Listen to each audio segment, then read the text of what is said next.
Welcome into Galena Sports Live. My name is Cooper Grant alongside my partner Cole Grant, and tonight we bring at you more CNC League action. Tonight, St. Mary Colgan Panthers come into Galena to take the Bulldogs on senior night. Tonight, the Lady Bulldogs will have 4 seniors. It'll be they'll have a ceremony for them at halftime, and the boys basketball team will have 6 tonight. So a lot to look forward to in today's matchup.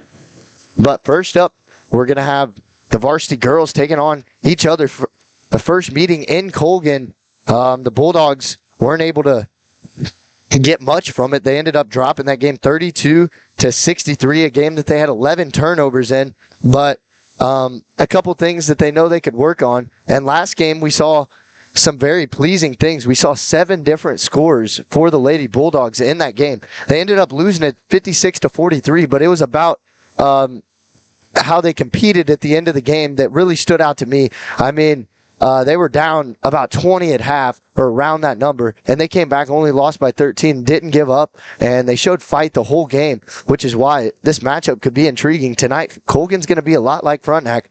They're going to play really physical, and they're going to have some height, and they're going to try and get the ball down on the block, so it's really important for the Bulldogs tonight to really rebound. But talking about Colgan, they come into this game 16-0, still undefeated. Their last time out against Riverton, they won the game 49-35. 49 points is the least amount of points this Lady Panther team scored all season, so really impressive. Wasn't quite their closest game. Their closest game was a 10-point game they won against Liberal, but definitely 2 teams that have had a lot of time to develop as a team as we get closer towards the end of the season. I believe there's about 4 games left for the girls, including tonight. So for the Colgan girls, it's going to be a dominant presence of Lauren Torrance and Lily Brown. We saw a lot of them last game out, and at the Tony DeBray Classic, both of them, Lily Brown was the MVP of the tournament, and Lauren Torrance was named to the all-tournament team. Also, Mia Sarwinski was named on that list, so a lot of star power in this game, and Bulldogs are going to need a big game from Sarwinski.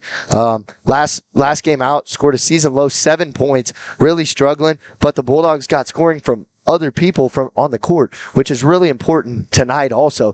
Playing a team like this, Colgan, they're going to try and shut down Sarwinski, one of the main scorers on Galena. So tonight, it's really crucial to get other players involved like they did last game against Frontenac. Galena as a team's averaging about 48 points a game, and they're allowing 52 points a game.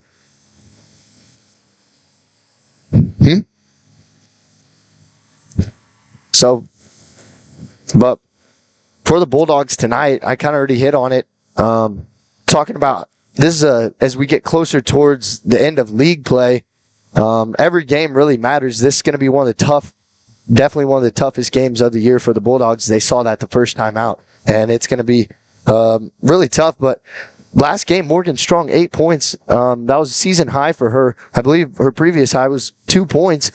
So I'll be really interested to see if she gets some more time tonight. She can be a viable option to shoot the ball from the 3-point range. That's something that you want to have in your lineup. If she can knock it down, then Coach Shockey's probably going to want her on the court a little bit more. So what's intriguing in this game to you, Cole? Yeah, Cooper, I agree with the it's definitely going to be a tough game for sure, but coming out last game, Mia had an all-time low, but we saw a lot of players that got the ball around really well, and they definitely showed a lot of improvement. Also, last time the Galena girls played Colgan, the first half, it wasn't the greatest half of Galena, but coming into the that third quarter, they actually did really well. In the end, or for that quarter, actually outscoring, and that was with the Colgan starters in, which is something very impressive and something to look forward to. Mia went off that game and definitely had quite a lot of points. But yeah, last matchup, Mia had 25 and Riley Boyce had 7. Those were the only 2 scores for Galena in that game. So yeah, and something that we've definitely seen recently is a lot of these teams have been playing a man defense or some sort of defense, maybe a 4-and-1. We're trying just to get kind of box out Mia and try to get her out of the offensive structure, but a lot of times she's shown to be able to beat it. Last game kind of struggled, but it allowed for other players to show what they're capable of and allow them to come out. And so hopefully this game, Galena had a little time to practice and they can come out looking for a way to get around that 4-and-1 and maybe while utilizing other players using getting Mia away from the, I guess, more open. And for Galena, it's crucial to come out, get off to a hot start tonight. Playing against a team like Colgan, if they start off hot and they get on a roll, it's hard to catch back up to a team like this that has size. They can score the ball inside. They can shoot the ball outside. So I can't emphasize how crucial it is for the Lady Bulldogs to get off to a good start tonight. So we're about 2 minutes away for tip-off. We're going to step away one more time before tip-off. When we come back, we'll have keys to the game and starting lineups shortly after that. All coming up next on Galena Sports Live pregame. Mercy Specialty Hospital in Southeast Kansas is an innovative healing environment for surgery, specialty care, physical therapy, imaging, and wellness programs. With all private rooms and spa-like surroundings, they offer a patient-centered experience like no other. Next door is Mercy Clinic Orthopedics that focuses on eliminating the discomfort caused by injuries and disorders of the bones, spine, and joints. You'll be treated at their full-service facility with state-of-the-art equipment. Both are centrally located in Galena, Kansas, near downtown Joplin to serve the 4 states area. Learn more at mercy.net. Roto-Rooter is proud to serve Southeast Kansas, offering sewer and drain cleaning, as well as septic and grease trap pumping 24 hours a day, 7 days a week.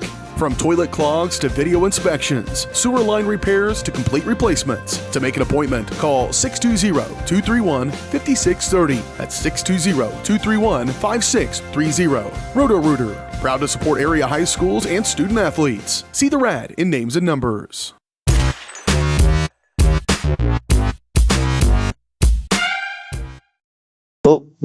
So welcome back. We're going to, first, before we get to keys to the game, we're going to do the national anthem. So we're going to go on mute here.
So welcome back, everyone, as we're about to get things underway. They have the clock set, and we're about ready for tip-off. They're getting starting lineup started. We're going to get you over to Cole here in a matter of moments. But first, I'm going to get some keys to the game. Like I talked about earlier in the pregame, it's crucial for Galena to really box out and rebound. Everybody crashing the board on the defensive end. Really tall team between Lauren Torrance and Lily Brown.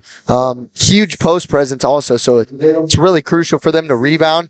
And also, anytime Lily Brown or Lauren Torrance get the ball in the paint, I think there has to be a double team come every time.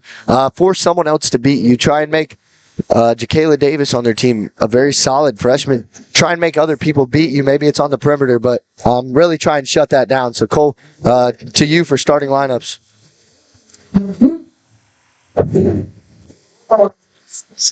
Sorry about that. I had a little bit of a paper cut there. Okay, so for the starting line is for your St. Mary's Colgan team. We have number 4, junior Lily Brown. Number 5, senior Lauren Torrance.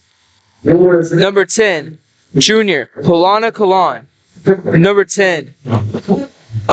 Number 22, sophomore Delaney Meek. And number 23, freshman Jacayla Davis. And for your Galena Bulldogs, we have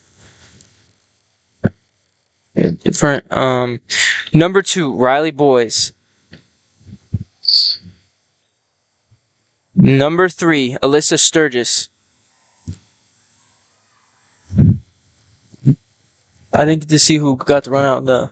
No, I can finish it out for you. Okay. But also starting Senior number 10, Mia Sarwinski. Senior number 22, Kenzie Holden. And junior number 34, Megan Fields.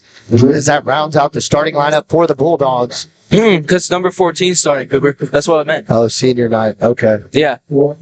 So starting for the Galena Bulldogs, we have our apologies here. We have number 14 senior Siley Click. So Colgan come in here winning the tip off.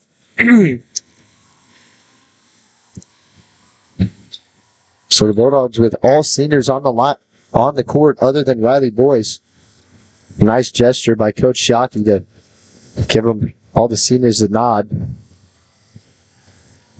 So Davis with that top key driving in, falling for two, missing. Boyce with the rebound, giving it to Mia. Mia passing it over, trying to give it to Click, but just hit out of bounds by a Colgan player. Mia is now inbouncing it in.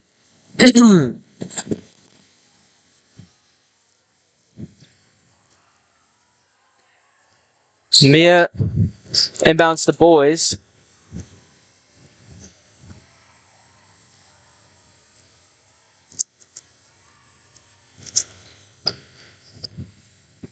Mia to boys. Boys dribbling around the top of the perimeter, giving it to Holden. Holden passing it in, trying to get it to Smith. It was intercepted, but recovered by Smith. Mia with a three, just barely missing. Now Colgan with the rebound, bringing it up. Passing it off to Kalon. Kalon giving it to Davis. Davis tries to pass it into Torrance, but intercepted by Mia. Mia. There's good anticipation. Reading that play by Mia Sarwinski. Almost able to get the steal, but took control of her body there and picks up her first foul of the game.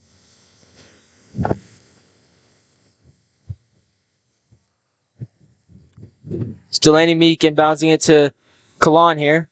Davis with it up at the top of the key. Davis giving it into Brown. Brown throwing up for two and getting an and one. So foul was called against Mia Serwinski. Lily Brown's going to get to go for one here. Well, something that really hurts for the Bulldogs there. Mia Sarwinski already picking up her second personal, only a little over a minute into the game. Gonna leave her on the court. Yeah, Lily Brown makes the one to bring it to a 3-0 lead. Mia drives in, takes a shot, just narrowly missing. Brown with the rebound, bringing it up for Colgan, passes it over to Kalon. Kalon with that top key gives it to Davis. Davis back to Kalon. Kalon not dribbling and passing it over to Meek. Meek has it in the mid-range, tries to pass it to Brown. Out. It seems that they're going to call it out on Galena here, so Colgan gets the ball. Meek with the inbounds. You can see for Colgan right now, their main focus is to get the ball in the paint. They've had multiple open looks Brown on the perimeter. Two missing, but getting a rebound put back, going and putting it back up. Definitely using her height to her advantage there.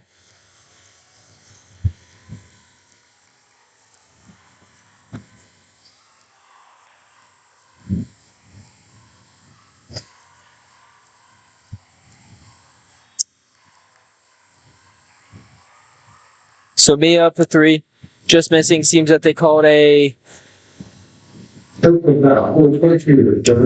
personal foul on number 22. That would be Delaney Meek. Over to boys. Boys up for three, missing, but Smith with the rebound. Smith with the rebound put back. It's a Galena 2, Colgan 5. Davis driving it up, passing it over to Kalon at the top of the key. Davis now driving in. Pass to Torrance. Torrance puts it up, missing. Brown with the rebound and puts it back up to. Now Brown with all 7 points for Colgan. We'll see next possession if Galena tries to double team her and force her to pass it somewhere else. Yeah, Colgan definitely has that height. Definitely a struggle for most teams that have played Colgan. Mia up for three, just missing. Kalon with the rebound, bringing it back.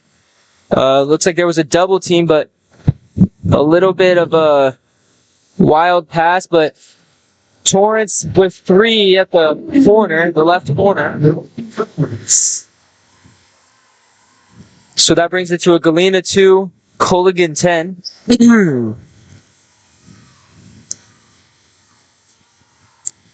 Mia gives it to Sturgis. I'd like to see Galena try and get in the paint here and score a bucket. Haven't seen him attack. Meek driving up with the steal, driving over to Torrance. Torrance, nice steal from Sturgis. Seems like they're going to call it out of bounds. We have some substitutions coming up. We have number 21, Riley Shoemaker, and number 24,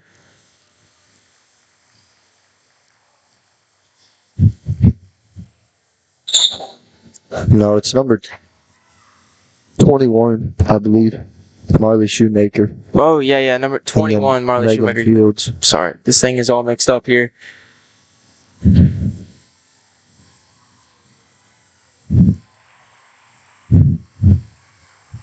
Yeah, right now Colgan just living in the paint. They're going to continue doing that until Galena shows they can stop it. Multiple attempts on the offensive boards for them so far to this point. Mia Swinski over to Sturgis. Sturgis takes it up for 3 and makes it. Brings it to a full Galena 12. Colgan coming up. Big 3 Galena really needed to try and stay in this game as Colgan scoring at a rapid pace right now. Torrance trying for 2, missing, but Mia with the rebound fumbles it, but Shoemaker recovers. Mia now bringing it up. Drives up for 2, just missing. Seems that maybe a Galena or a Colgan player got their hand on it. So now Kalan bringing it back for Colgan. Davis now at the top of the key. Pass it over to O'Brien. Back to Davis. Davis into Torrance, over to Brown.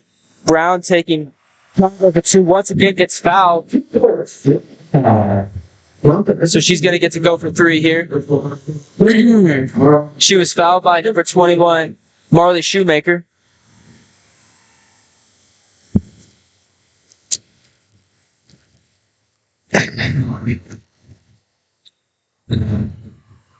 Friendly roll there. Yeah, makes her, so that goes for 3. Galena down by 10 early. It's definitely tough with the height.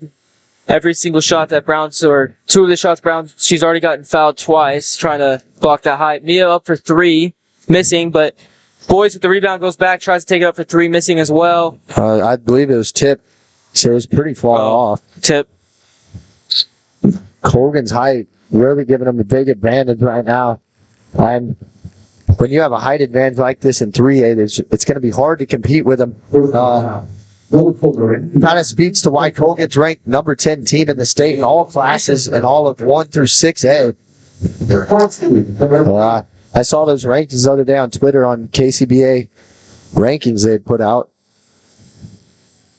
So the number 4, Lily Brown, fouled, giving Galena the ball. Seems that, or there was a personal foul on number 4. It seems like there was another personal foul on number 22, Delaney Meek. That would be your second for the night. Galena's now going to get to inbounds the ball.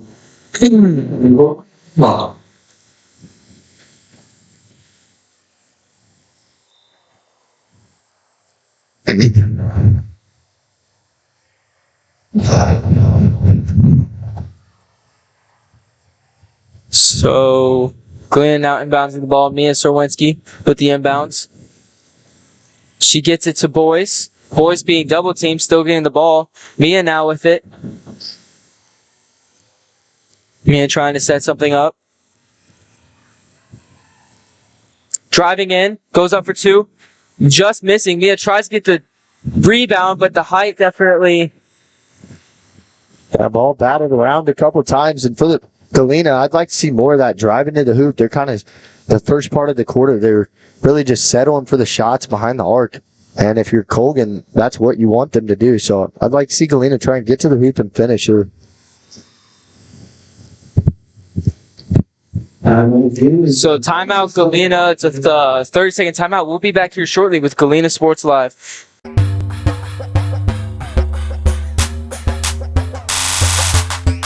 Mercy Specialty Hospital in Southeast Kansas is an innovative healing environment for surgery, specialty care, physical therapy, imaging, and wellness programs. With all private rooms and spa-like surroundings, they offer a patient-centered experience like no other. Next door is Mercy Clinic Orthopedics that focuses on eliminating the discomfort caused by injuries and disorders of the bones, spine, and joints. You'll be treated at their full-service facility with state-of-the-art equipment. Both are centrally located in Galena, Kansas, near downtown Joplin to serve the Four-States area. Learn more at mercy.net.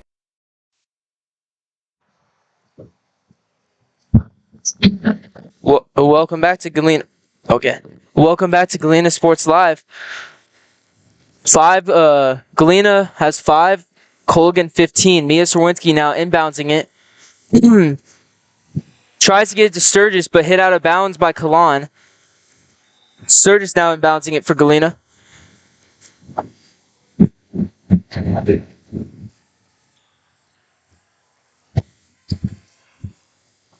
Sturgis to Boys. Boys now shoots it up, takes it up for 3.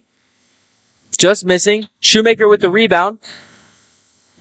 Over to Mia. Mia passing it into Shoemaker. Stolen by Lily Brown. Lily Brown now giving it to Davis. Davis bringing it up for Colgan. Davis giving it to Torrance. Torrance passing it to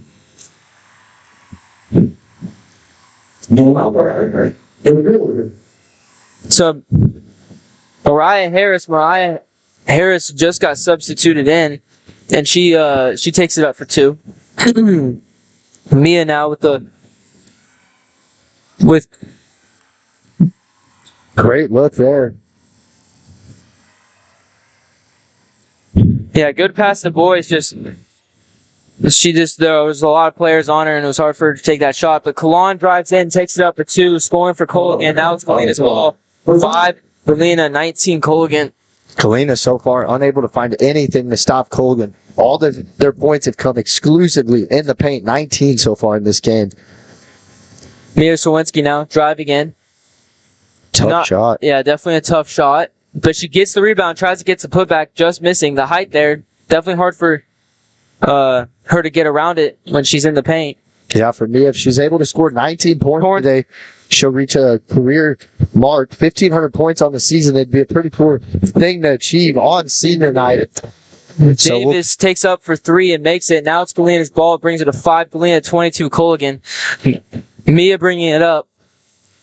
Yeah, the first points coming from the outside. Sarwinski breaking Kalan's ankles. Out on Galena. It's Colgan ball. Torrance inbouncing it. Over to Davis. Oh. Davis giving it to Kalan. Kalan back to Davis. Over to Torrance. Torrance has the top of the key. It's into Davis. Over to... Davis drives in and puts it up for 2.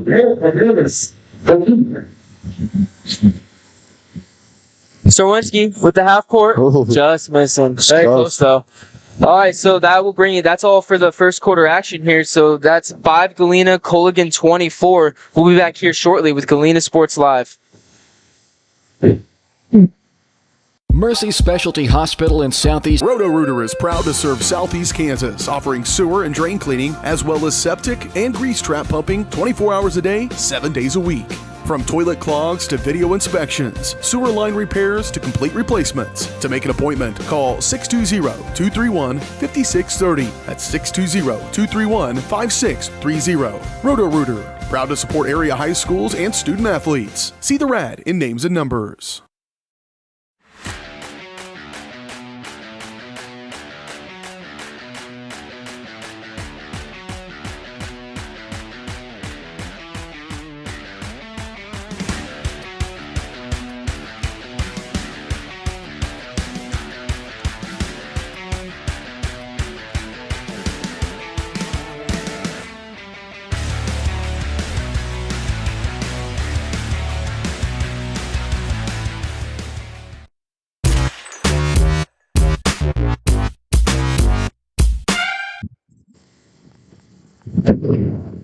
Welcome back to Galena Sports Live. Colgan getting the ball to start off this quarter. Galena definitely need to step up or make a few adjustments and come back into this game. Being down 19 is definitely a hard deficit to not come the back start from. Galena wanted. 24 points allowed in the first quarter. They're going to have to figure something out in the paint to try and slow down Lily Brown and Lauren Torrance. Dynamic duo. Travel by Delaney Meek there and gives the ball back to Galena. Well, that's a good start for the Bulldogs here. Definitely a good start, Jeff. Riley Boyce now with the ball. Dribbling at the top of the key, giving it to Mia. Mia with the deep three. Just falling short. Lily Brown with the rebound. Dribbling it up for Colgan. Passing it over to Kalan. Kalan with the two. Makes it. A little bit of a mismatch down there. It's hard for, on a break like that, for Galena to get back. Starwinski now. Top of the key gives it to Sturgis. Sturgis whistled. Yeah, travel on Sturgis. Gives it back to Colgan. On the fifth.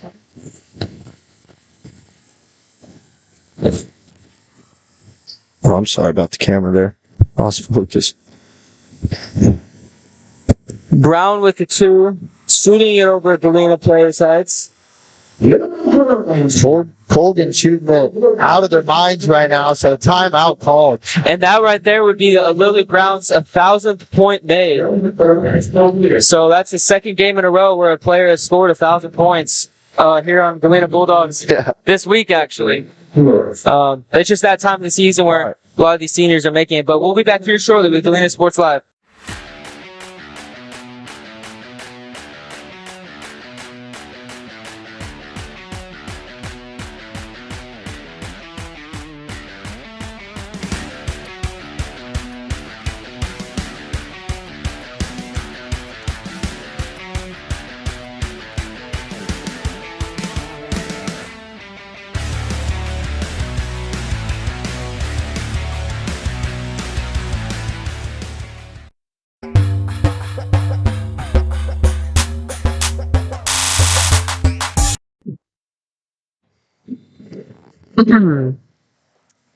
Boys inbouncing it to Mia.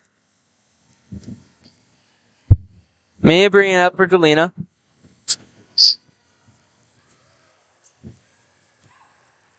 Mia driving it, finding an opening, going for two, and making it. That puts Mia at 2 for the night. If she scores 19 total points this game, that would put her at 1,500 points for the game, or for for her career. My apologies. Over to Torrance. Torrance back out to Kalan. Kalan with the three and drains it. Yeah, right now Colgan really can't miss. They're driving in and getting high percentage shots, but they're getting everything to go, it feels like. Mia takes it up for three. Rolling around, bouncing out. Brown with the rebound, gives it to Davis. Davis bringing it up. Over to Meek. Meek back to Brown. Brown to Torrance inside on the post. Kalan, open three. Drains again from the same spot. Seems like she's got her spot. Solensky bringing it up for Galena. Yeah, for Galena right now, all you can do is play it possession by possession. Don't look at the scoreboard. Just keep playing hard. And if you do that, you could try slow them down a little bit, possibly. Yeah, really just play it like it's your game, like it's a 0-0 game every single quarter. Take advantage of it. I mean, if you win one quarter, outscore their starting roster on quarter, that later on in the season could definitely show to be better. So there was a travel on Sturgis. That put Galena at 4. The Galena girls at 4 turnovers for the night.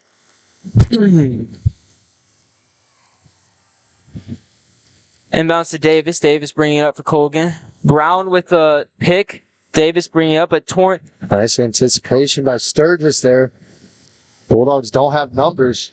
Boys trying to get up but didn't have the numbers. Ball gets stolen from her. That's when you want to, as a Galena player, definitely slow down the ball. I know you're down, but again, play like it's a 0-0 game. Great anticipation by Sturgis again hitting the ball out of their hands, and Fields getting the ball. Fields with the ball at the free throw, missing. O'Brien with the rebound. O'Brien bringing it up for Colgan. Slowing it down, giving it to Torrance. Torrance over to Davis. Davis back up over to O'Brien in the corner. O'Brien with the shot missing. A fight over there on the rebound. Just out of bounds on Galena. Giving the ball back to Colgan. O'Brien inbouncing it.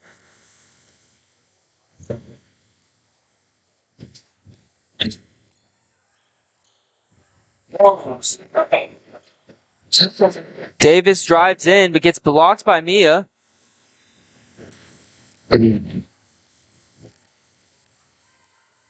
Seems that there was a struggle with the rebound again, just going out on a Galena player.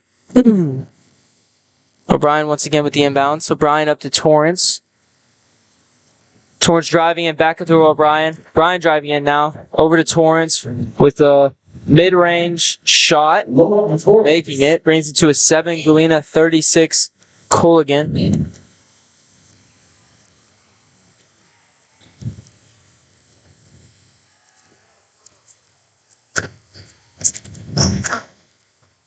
Mia taking it slow with the step back 3, just barely missing. Torrance with the rebound over to Davis. Davis driving in now with going for 2 but missing. Brown with the rebound, and it looks like there was a personal foul on the floor against. That's one of a few missed shots for Colgan this quarter. Number 21, Marley Shoemaker.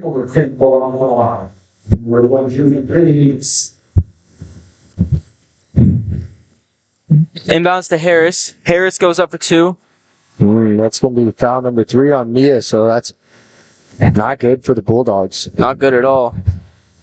So personal foul on Mia against Harris. Harris gets to go for 2 free throws here. First free throw is good.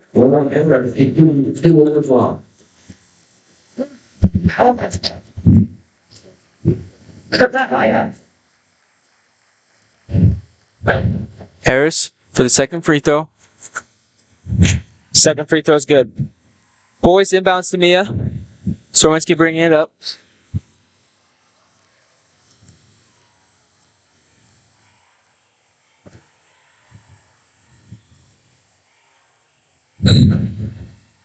Sarwinski up for 2.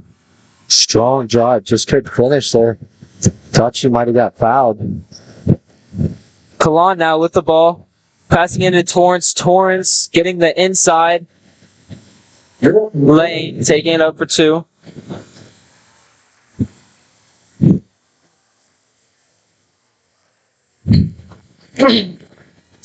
Sarwinski giving it to Sturgis, but Kalan trying to get the ball, gets it out or hits it out of bounds, giving it back to Galena.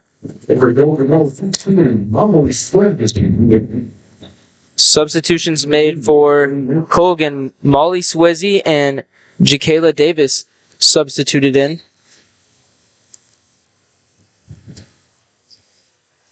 Sarwinski with the ball at the top of the key. Sarwinski driving in, passing it out to Sturgis. Great look. Sturgis just missing, but still a great overall look from the Galena offense there, especially with Mia Sarwinski with her driving in and getting that pass out, getting Sturgis wide open. Galena or Colgan trying to take a shot, missing. Galena with the rebound. Mia driving in, getting fouled. They're going to call it a personal foul while she was shooting, so Mia's going to get to take two here, 2 free throws.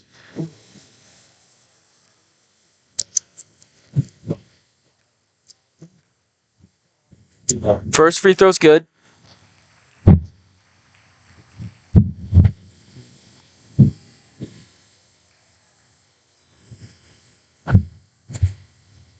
Substitution made for Colgan.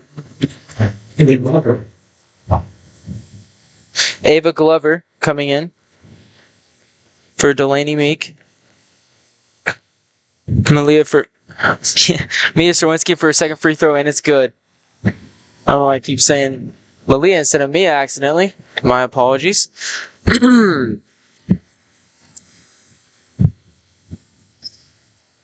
Glover with the ball at the top of the key. Over to Kalon. Kalon up. Kalon trying to, or that was Molly Swezzy trying to save the ball, but just going out of bounds, giving it back to Galena. Sarwinski with the ball, bringing it up. Over to Boys. Boys up for a deep three. Just a little bit too much power. Colgan with the rebound. Kalon driving in. Passing it out to Davis. Davis driving in now with the mid-range. Missing. Colgan with the rebound, though. Torrance now. Great. Sturgis hitting the ball, intercepting, and passing it to Mia. Mia bringing it up. Now to Boys. Boys driving in, taking it. I think she was trying to pass it there to Shoemaker. And it just got it almost looked like a shot, too. I'm not fully sure. Davis bringing it back with the floater scoring 2 points. Sorenski now bringing it up. And per Galena, they might just try and dribble it around here, so there's no more damage done. Ball tip, but Shoemaker recovering. Boys taking it up from the free throw line, missing. Colgan with the rebound. Davis with the ball now driving in, goes up for a mid-range jumper, making it. Giving the ball back to Galena. 23 seconds left. Mia dribbling around, trying to find a shot, trying to force a shot, just missing. Colgan gets the rebound.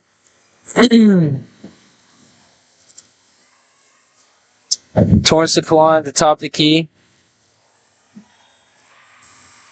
You definitely don't want to see a personal foul with 2 seconds left.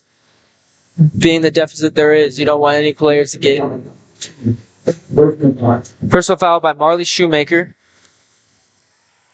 on Ava Glover. Ava Glover's first, missing. Her second. Makes her second. 2 seconds left. 2 seconds left in the game. Number 22, Kinsey Holden subbed in. Mia with the half court, just missing. So that brings our score 9 Bulldogs, 45 Colgan here for the first half. We'll be back shortly with your Mercy halftime show.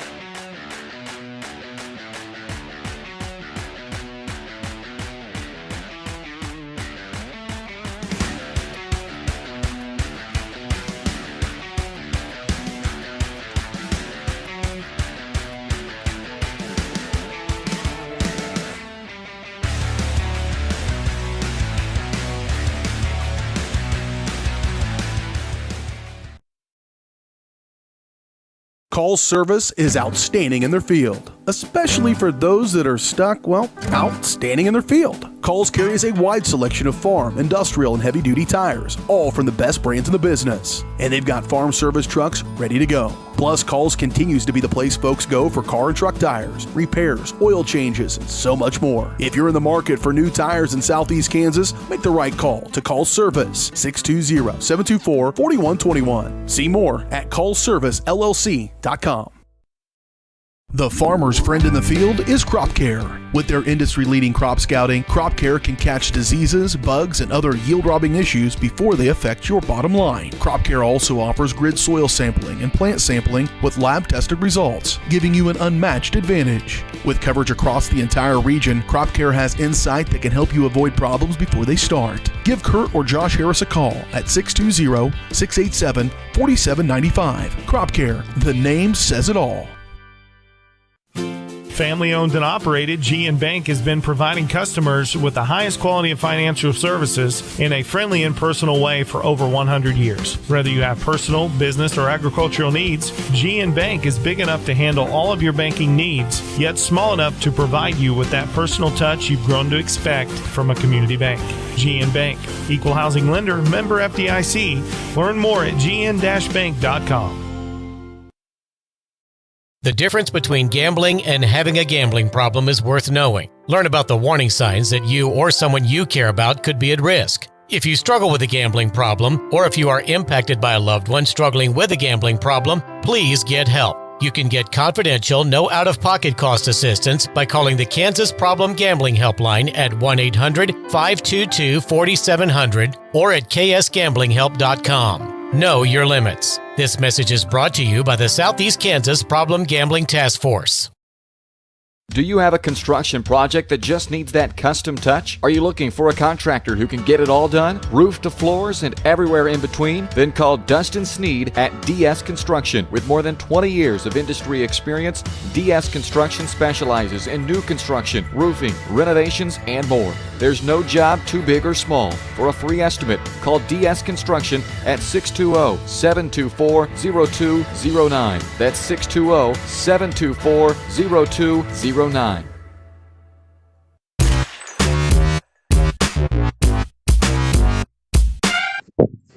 Welcome back to Galena Sports Live as we reach the halfway point in this game. Not the half. The Lady Bulldogs were looking for on senior night. They trailed 9-45 at halftime. It was really all Colgan in that half. Anything Galena did, they still didn't have an answer to slow Colgan down, and where most of their points came from were from inside the paint. They were knocking down shots on the outside, but their main focus since tip-off was really to pound the ball inside, and also they're converting off the Galena turnovers. I don't have an exact number, but there in the first half, anytime there was a turnover, all of Colgan sprinting down the floor, and they had numbers on Galena, and they were able to get some pretty easy transition buckets, and also really hard for Galena to slow down Lily Brown or Lauren Torrance in the paint, as they're two of the best players Galena's going to play for sure. And Colgan, one of the best teams in the state, like we talked about, ranked number 10 in the state in all classes. So really dominating effort by Colgan. But for Galena, what I want to see out of them in the second half, it's going to be pretty hard to come back from a deficit like this at halftime, especially the caliber team Colgan is. So I think it's crucial for Galena to come out and show some fight on senior night. We'll probably see quite a bit of different lineups, seeing a lot more of the seniors, all four of them playing at the same time, since there's not really much to gain or lose from this game at this point. But for them to come out and compete, that's what you want to see. See them have fun, see them compete, and try and crawl back in this game. Because if they can come out and compete with a team like this, that'll make them feel good about the game at the end of the day, really. Yeah, especially going back to the last game that they played against Colgan, that whole first half, it was kind of a deficit like this. I think Galena had a few more points than they do now, but they came out second half fighting and ended up outscoring them in the third quarter. So that's definitely something to look for here is usually the Galena girls, even if they are down by half, are still fighting. Even if it's a large deficit, they're still going to come out and fight and be determined to give their best and show their best. And I think that they're definitely a second half team. And coming out, especially playing a team like this who is 16-0, if you can kind of learn how to play against them and their starters and get around Lauren Torrance and Lily Brown, their height and all that, if you can learn how to kind of defend that and get around that, in the second half they kind of try new things. Maybe they come out against a team with a little less height or height as well, and they can be more prepared in the end. This is kind of a point where... A learning moment. Yeah, kind of.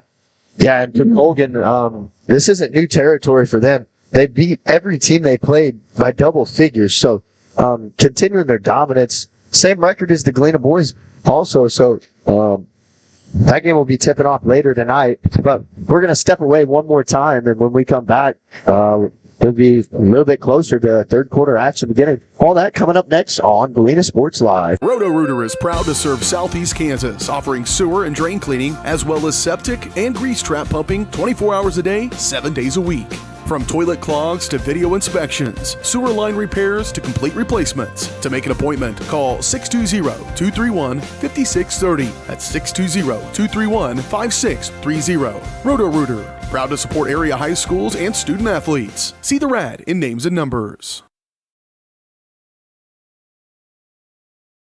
Call's service is outstanding in their field, especially for those that are stuck, outstanding in their field. Call's carries a wide selection of farm, industrial, and heavy-duty tires, all from the best brands in the business. And they've got farm service trucks ready to go. Plus, Call's continues to be the place folks go for car and truck tires, repairs, oil changes, and so much more. If you're in the market for new tires in Southeast Kansas, make the right call to Call's Service, 620-724-4121. See more at callservicellc.com.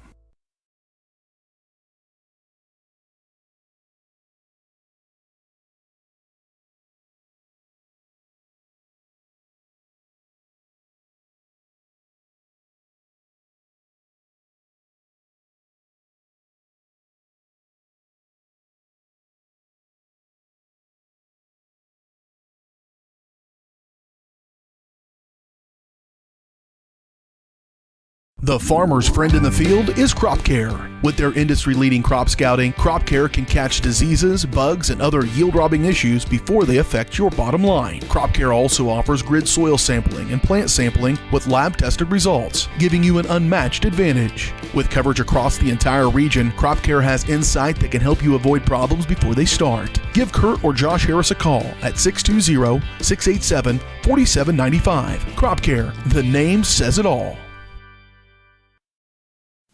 Family owned and operated, GN Bank has been providing customers with the highest quality of financial services in a friendly and personal way for over 100 years. Whether you have personal, business, or agricultural needs, GN Bank is big enough to handle all of your banking needs, yet small enough to provide you with that personal touch you've grown to expect from a community bank.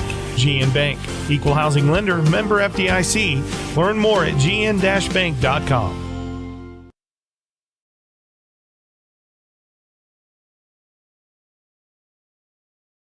The difference between gambling and having a gambling problem is worth knowing. Learn about the warning signs that you or someone you care about could be at risk. If you struggle with a gambling problem, or if you are impacted by a loved one struggling with a gambling problem, please get help. You can get confidential, no out-of-pocket cost assistance by calling the Kansas Problem Gambling Helpline at 1-800-522-4700 or at ksgamblinghelp.com. Know your limits. This message is brought to you by... Do you have a construction project that just needs that custom touch? Are you looking for a contractor who can get it all done? Roof to floors and everywhere in between? Then call Dustin Sneed at DS Construction. With more than 20 years of industry experience, DS Construction specializes in new construction, roofing, renovations, and more. There's no job too big or small. For a free estimate, call DS Construction at 620-724-0209. That's 620-724-0209.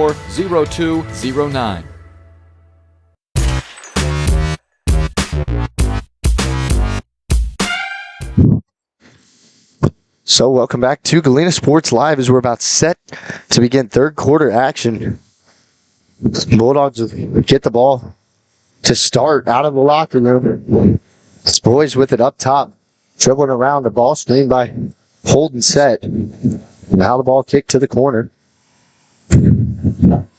Not sure if it was tipped. They're going to say it wasn't, and it's going to be a backcourt violation on the Bulldogs. Turnover number one of the quarter.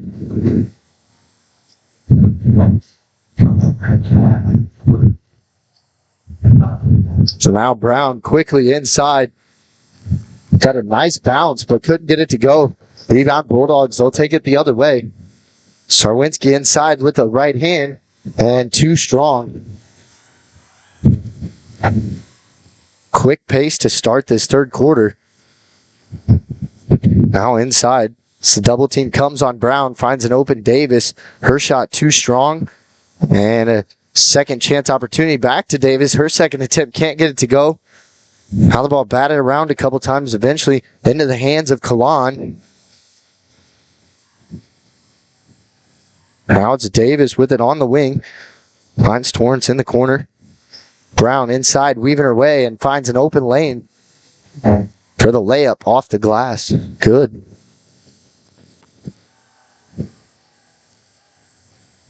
Sarwinski with it for the Bulldogs.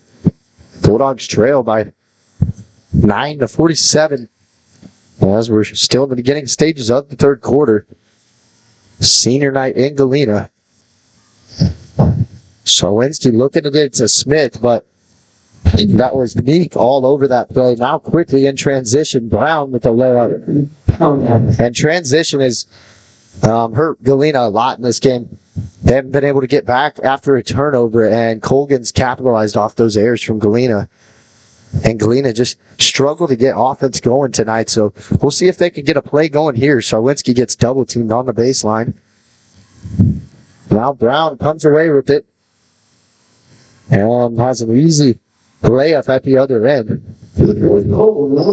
Colgan picking up right where they left off, going into the locker room.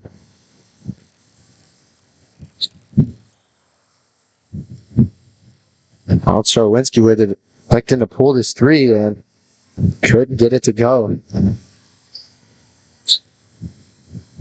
Now Kayla Davis with it for the Panthers. Panthers passing around the perimeter. That's Kalan driving on boys, gets past, jump stop shot, no good. Strong rebound for Sarwinski. Might have rolled her ankle up a little bit, but looks to be fine.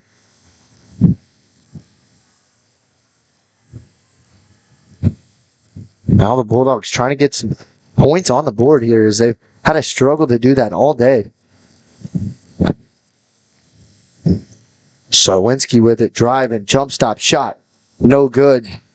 Davis tips the ball to herself, and now out in front of the pack. Boys chasing, layup off the glass and good for Davis as Colgan continues to extend their lead out of the locker room.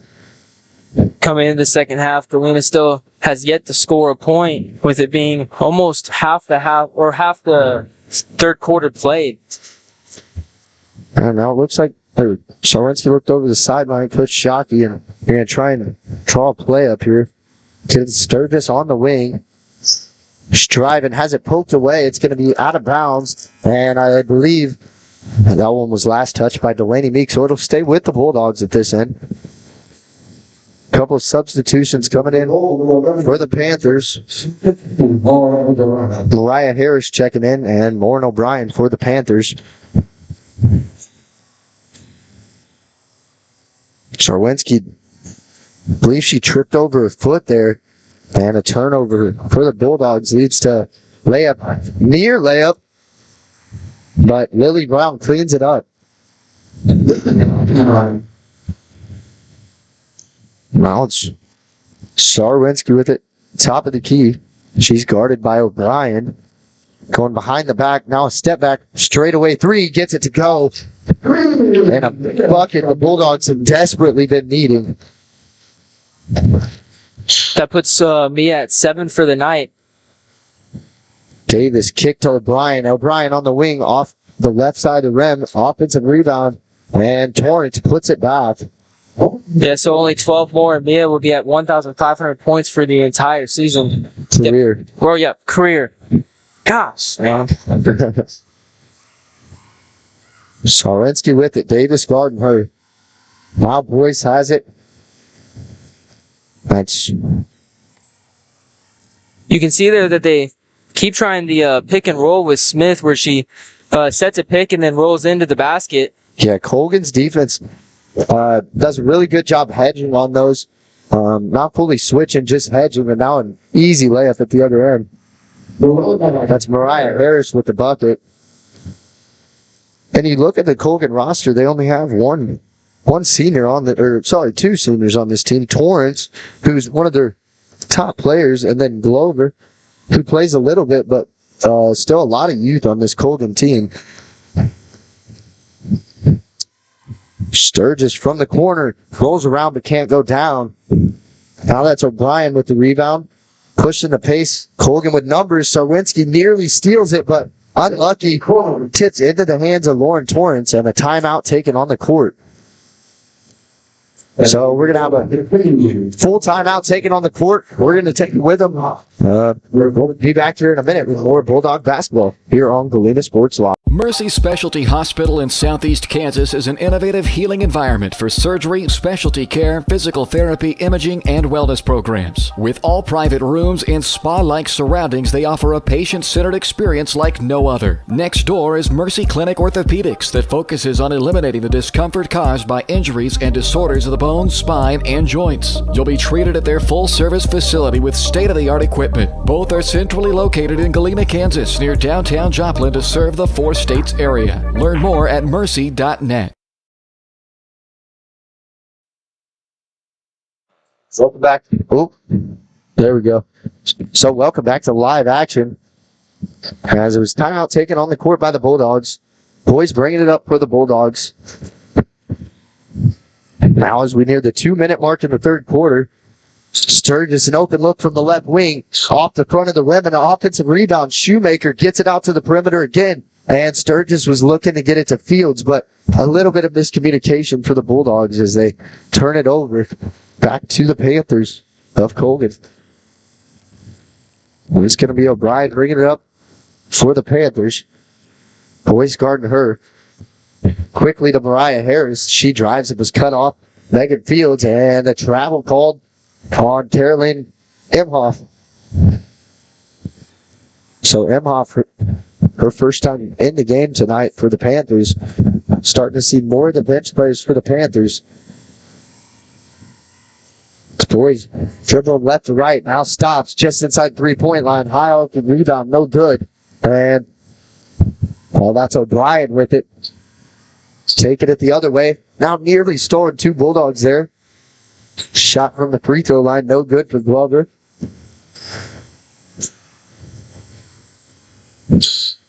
Now another 2 on the way. Good for Ava Glover as Colgan continues to extend their lead now. Just a little over a minute to play. So Linsky bringing it up for the Bulldogs.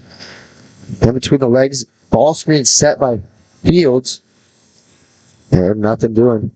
Now this pass almost just thrown to the Panthers. Oh, and that's Glover with the finish at the other end. So we're under a minute to play now. So Linsky blowing by the defender, gets fouled. And can't get it to go, so we'll go to the line and shoot 2. Their third and fourth free throw attempts of the night coming up for the Bulldogs.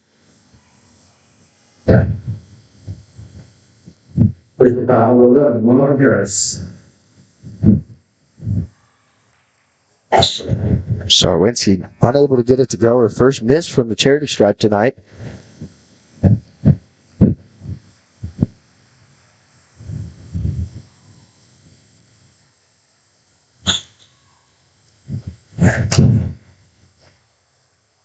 And 1 and 2 from the line that time.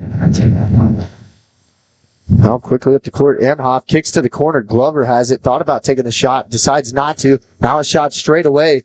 Off to the right. That was Kyla Osborne taking the shot. And out of bounds. Back to the Bulldogs. Siley Click checking into the game for Arista Sturgis for the Bulldogs. First time seeing Click back in the game since tip-off.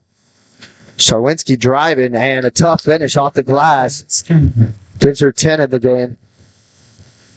And responsible for more than half the Bulldog points.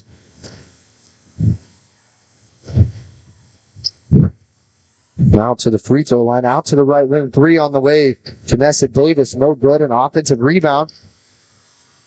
Now a travel call as Glover had it on the ground and tried to get up. And that's going to be called every time. Sarwinski with it.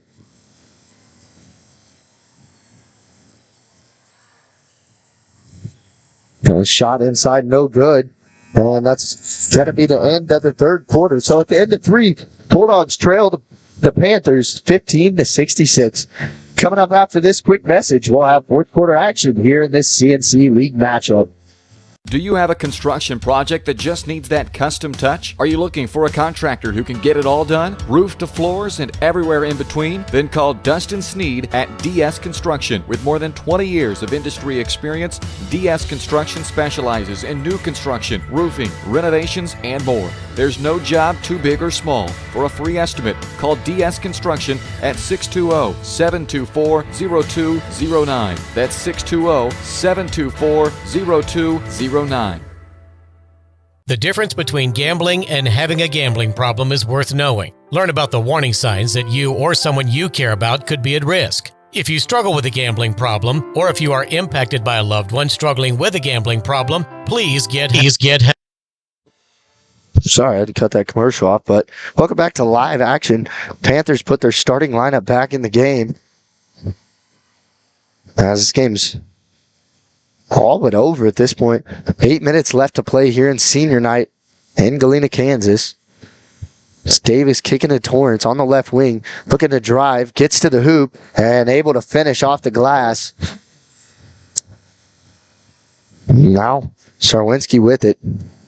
She brings it past half court. Click in the game, nearly stolen, but now down low to Smith. Kick to the corner, pass tipped, and it's going to be out of bounds. Last touch by Jacayla Davis. Well, stay with the Bulldogs as Rista Sturgis checks in now, and Siley Click exits the game for the Bulldogs.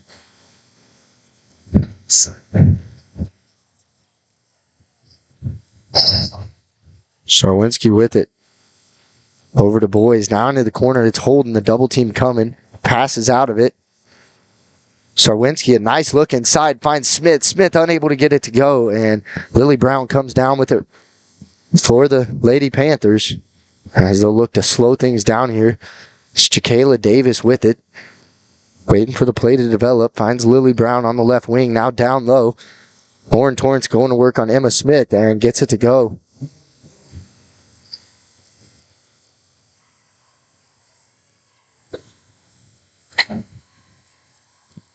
Kick to the corner. Sturgis now back up top to Sarwinski. Finds Smith down low. Sarwinski loses her dribble. Finds Boyce at the top of the key. That shot's blocked. And Torrance comes away with it for the Panthers. 3 on the way. And that shot's good for Delaney Meat. As Colgan continues to extend their lead. Now 58. Boys with it. Out top to Sarwinski. Loses her dribble. Takes a deep 3 off the front part of the rim and out of bounds. They're going to call it Colgan ball. Now platoon of subs coming in for St. Mary's as they bring in 5 new players. And probably the last we'll see of their starters tonight. And Marley Shoemaker checking into the game for Riley Boyce. One of Boyce's very few times taking a seat on the bench this season.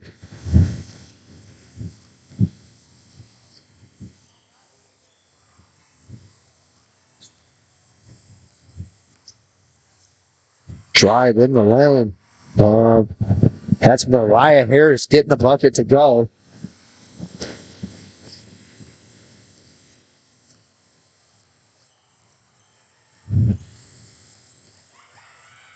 Sarwinski dribbling around, finds Holden in the corner. Now Smith reaches a hand out and snags it. And the Bulldogs will set things up back up top. Sarwinski gets a screen from Sturgis, gets inside, and gets the foul and the bucket. She'll go to the line for a chance at a 3-point play.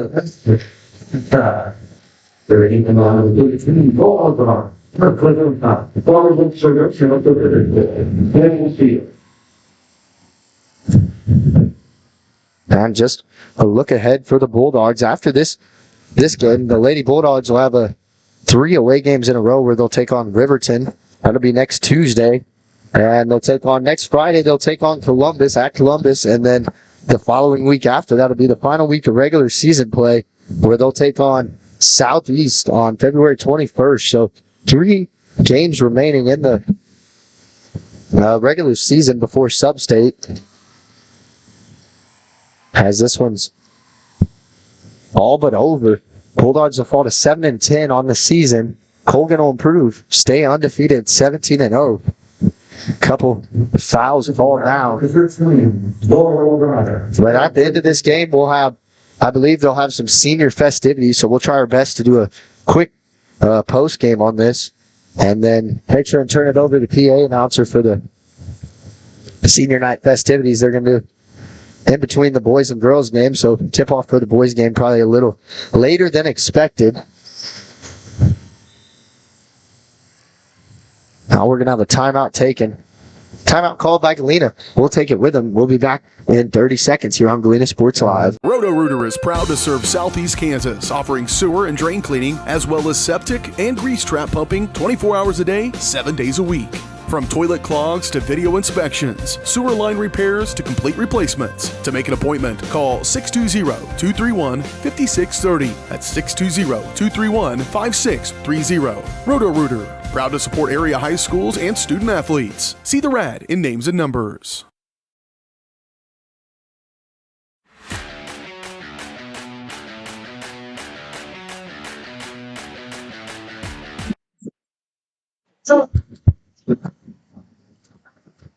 So welcome back to live action, as there was a timeout called by the Bulldogs to avoid the 5-second inbound violation. Now Sarwinski will start with it at the top, dribbling around, now on the left wing. Kick to Sturgis, and she takes it from the right wing, no good. Attempt to save it, and it's going to be out of bounds off of Megan Fields. Last touched it, so ball goes back to the Panthers. A tough game all around for the Bulldogs. Colgan's came in here looking to put quite a bit of points on the board, and they've done that in this game. Now a 3 on the way. No good for Eamhoff, and a rebound Sarwinski the other way. Has Davis on her hip. Now it's forced out of bounds, and they're gonna say it was poked away, but it'll stick with the Bulldogs now. 3 new substitutions coming in. Number 14, Siley Click. Number 22, Kenzie Holden. And number 35, Emma Smith.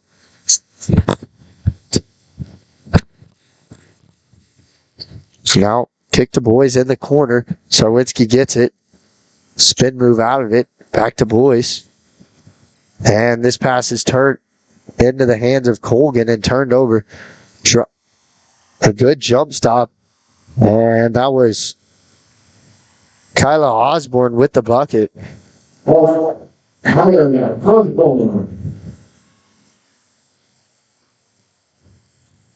Sarwinski driving, free throw line jump shot, no good. And that's Osborne with it inside, and Molly Sweezy gets the bucket to go and the foul. Chance at a 3-point play.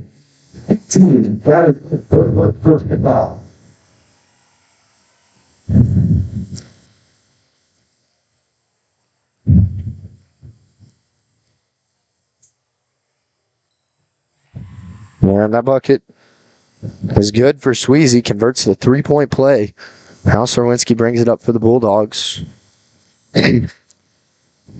The last couple possessions is now that we're under a minute to play. Sarwinski driving, and foul's going to be called. Not very many fouls in this half. 14 fouls on Colgan in the half, only 1 on Galena.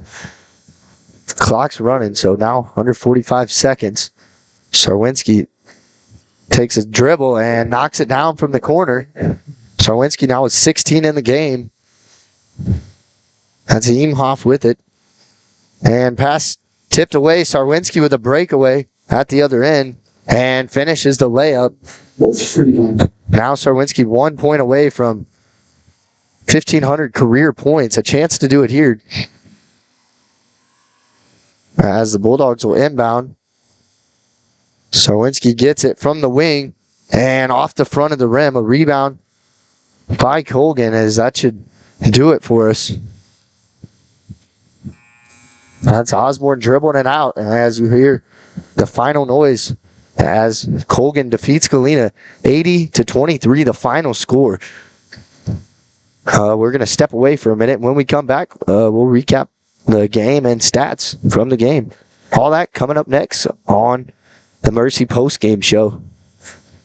Do you have a construction project that just needs that custom touch? Are you looking for a contractor who can get it all done, roof to floors and everywhere in between? Then call Dustin Sneed at DS Construction. With more than 20 years of industry experience, DS Construction specializes in new construction, roofing, renovations, and more. There's no job too big or small. For a free estimate, call DS Construction at 620-724-0209. That's 620-724-0209.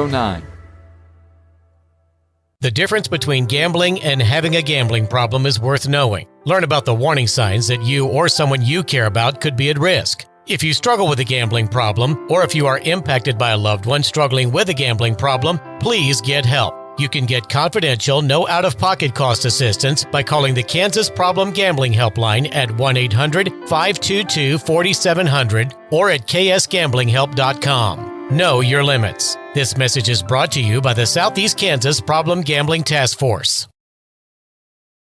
Family owned and operated, GN Bank has been providing customers with the highest quality of financial services in a friendly and personal way for over 100 years. Whether you have personal, business, or agricultural needs, GN Bank is big enough to handle all of your banking needs, yet small enough to provide you with that personal touch you've grown to expect from a community bank. GN Bank, equal housing lender, member FDIC. Learn more at gn-bank.com.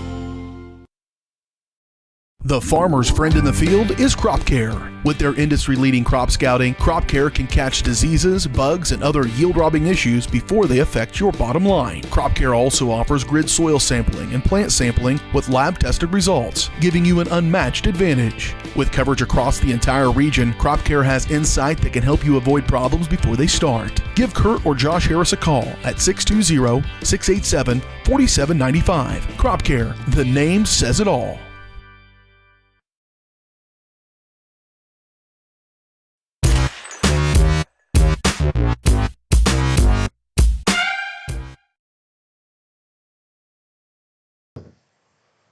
Welcome back to Galena Sports Live. As we have seen senior night festivities about to get underway, we'll start the recap of the girls' game after this. It's going to begin in a matter of moments. It's neither team's warming up yet, so not missing anything. Still have plenty of time to recap and do a pregame for the boys' game, but you can see the people gathering down there as we're about to get things underway. So I'm going to turn it over to the PA announcer, and we'll wait for things to start here.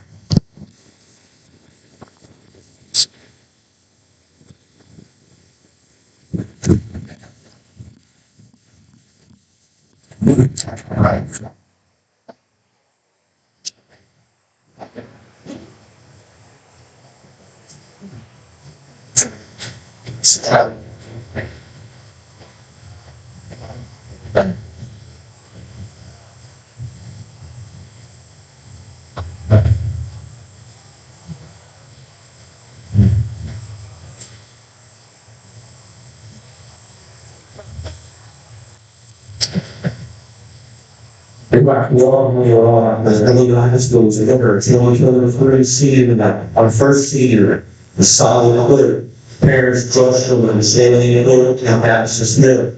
Pretty much doing basketball, softball, national honors and fire. And Sally Warner, thank you for the Rosalie family, nurse on radio, and then work a long-term pediatric hospital. Our next senior is Isaiah Dunaway. His parents are Ronald and Anna Lisa Dunaway. Those are treated in board football, counselor, the Honor Society, elite choir, basketball. Isaiah is planning to film Christmas University for her new business degree. Our next senior is Jolene Evans. High school environment, all kinds of tutor, captain, and they're a door. So we can see well, they'll take care of animals after high school. Our next senior is Kyle Law. His parents are Justin and Ron Garland. His activity and they were football, basketball, track, National Honor Society, elite choir, and football weddings. And Todd plans to think good for St. University next fall. Our next senior is Matter Harmon, parents are Susan Lauren and Pete Bennett. His activities include basketball and Mr. Light Sire. Matter plays with him in the grade 7 state university career, a master's degree in criminal justice, and they continue on to learn and law operating. Our next senior is Casey Holden. Her parents are Amy and Holden. Their activities include volleyball, basketball, shooting basketball, and national honor society. Casey plans to attend Pittsburgh State University after high school. Our next senior is Tyler Little. His parents are forming on Saturday. His activities include football, basketball, and national honor society. Tyler plans to attend Arkansas State University next fall. Our next senior is Adam Price. His activities include National Art Society, Student Council, Senior Class, and Field Officer, golf, cross country, basketball, and baseball. Adam plans to attend a college where he can play baseball and earn a useful therapy degree. Our next senior is Matthew Ramos, whose parents are getting in Illinois. His activities include football, school musical, and elite choir. Matthew plans to continue his education and chase his dreams of being a doctor. Our next senior is Amir Sarwishkin. He has developed school institute. Their activities include volleyball, basketball, softball, track, student council, National Honor Society, and senior class president. He has plans to attend a four-year university to further her education. Our next senior is Emma Smith. Her parents are Stephen and Tara Smith. Their activities include basketball, football, track, star pole, city council, youth officer, Spanish club president, National Honor Society, band, and jazz band. Emma plans to attend the University of Arkansas College on a 3-minute and become an obstetrician. Our next senior is Adriana Watkins. Her parents are Anthony Watkins and Kate Clark. Their activity is theater. Her future fellows and plans to attend Pittsburgh State University to earn a degree and cheer while in college. Our next senior is Malachi Wesley. His parents are Michael and Melissa Wesley. His activities include basketball, baseball, and Malachi plans to attend college and look forward to athletics and leadership. Our last senior for tonight is Devin Williams. His parents are Jason and Angela Williams. These activities include studying the direct so they play out to the international university they before us they will join the Marine Corps band. Would you please give all our seniors and their parents a round of applause?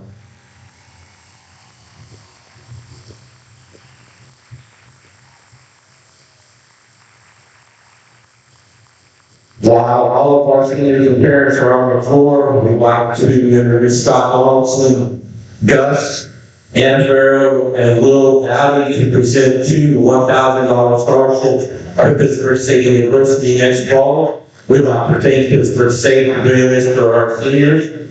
Our two recipients are our $1,000 scholarships to Pittsburgh State University next fall are Emma Smith,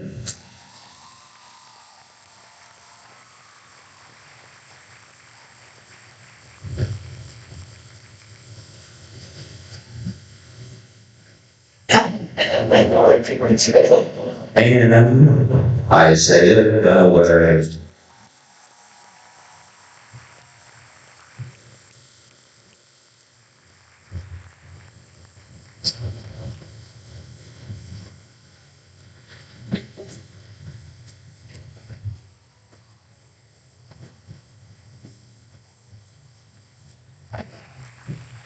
with the local human, the Pittsburgh State University, held the release of no bar.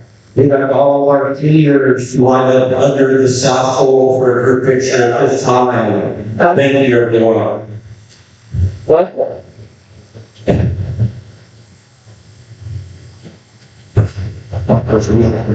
You see what I'm doing? It's the way I'm talking. It's been hard. All right.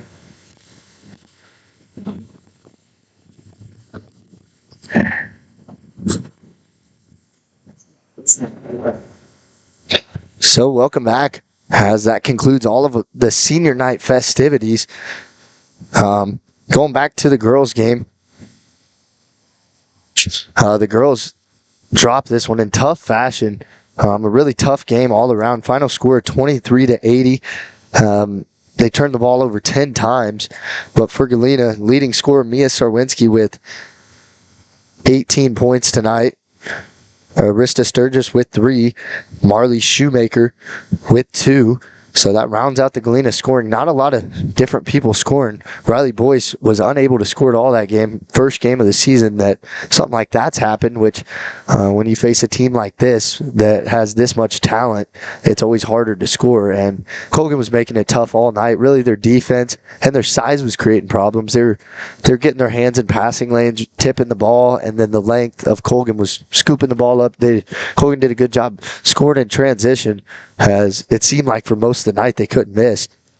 Yeah, Galena, the Galena girls there was a few like wide open shots that they thought they could take from the three. You saw a few with boys where she seemed like she was wide open, and then the Colgan players would come in with their long arms, like you're saying, and just barely get a finger or two on that ball and just kind of disrupt the whole thing. It's just one of those teams. It's the reason they're 16-0 is just they have that dominant height advantage, and it's really hard to play against a team like that, especially when you don't have much height to be able to defend or offend against it. Oh yeah, certainly. Not too many bright spots for Galena tonight, as they had 9 at the break and finished with 23 tonight. But throughout, they showed fight throughout the whole game. That's really all you can ask for. It's hard to have fun in a game where the score's lopsided like this, but they did a good job tonight, and still a lot more to look forward to. The only thing I wish I saw was Mia Sorowinsky just scoring one more point. She got 18. She needed 19 to get her 1500th for her career, which is a huge accomplishment. And she's already the leading scorer for Galena, but that would just set miles above the older. Especially it being senior night, it would have just made it that much more special. But she'll get a chance to do it next game. Yeah, where one more girls' point next game will be in Riverton, so about 5 minutes from here, almost like home, but not your official home court, where they'll take on Riverton next Tuesday, so that's when you can catch them live in action. So now that's going to conclude our post game for the varsity girls game. Next up, we'll have the Colgan boys versus the Galena boys. So we'll step away for a minute. When we come back, we'll have the Mercy pregame show. All that coming up on Galena Sports Live. Mercy Specialty Hospital in Southeast Kansas is an innovative healing environment for surgery, specialty care, physical therapy, imaging, and wellness programs. With all private rooms and spa-like surroundings, they offer a patient-centered experience like no other. Next door is Mercy Clinic Orthopedics that focuses on eliminating the discomfort caused by injuries and disorders of the bones, spine, and joints. You'll be treated at their full-service facility with state-of-the-art equipment. Both are centrally located in Galena, Kansas, near downtown Joplin to serve the 4 states area. Learn more at mercy.net. Roto-Rooter is proud to serve Southeast Kansas, offering sewer and drain cleaning, as well as septic and grease trap pumping 24 hours a day, 7 days a week. From toilet clogs to video inspections, sewer line repairs to complete replacements. To make an appointment, call 620-231-5630. That's 620-231-5630. Roto-Rooter, proud to support area high schools and student athletes. See the rad in names and numbers.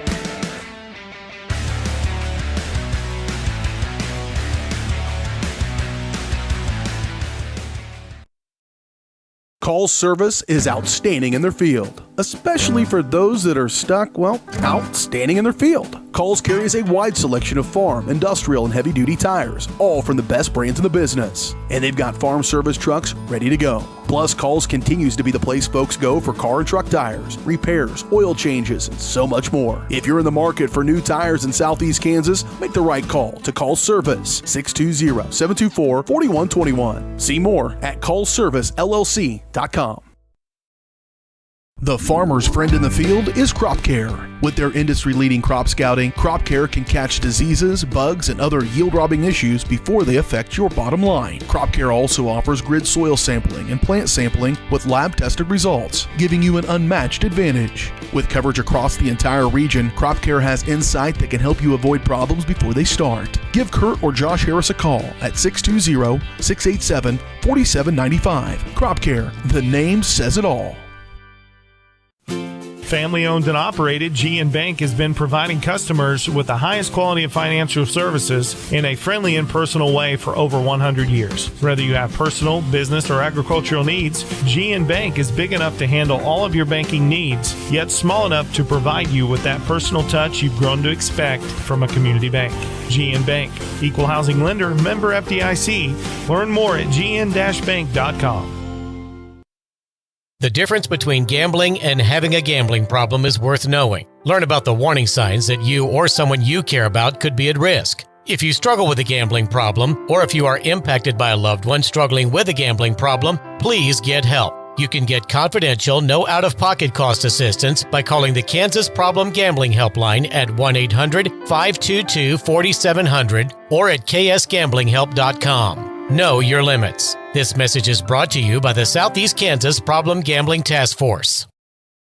Do you have a construction project that just needs that custom touch? Are you looking for a contractor who can get it all done, roof to floors and everywhere in between? Then call Dustin Sneed at DS Construction. With more than 20 years of industry experience, DS Construction specializes in new construction, roofing, renovations, and more. There's no job too big or small. For a free estimate, call DS Construction at 620-724-0209. That's 620-724-0209.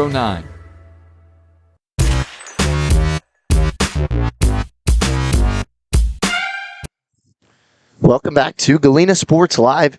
The next matchup on our slate, the Varsity boys will take on St. Mary's Colgan.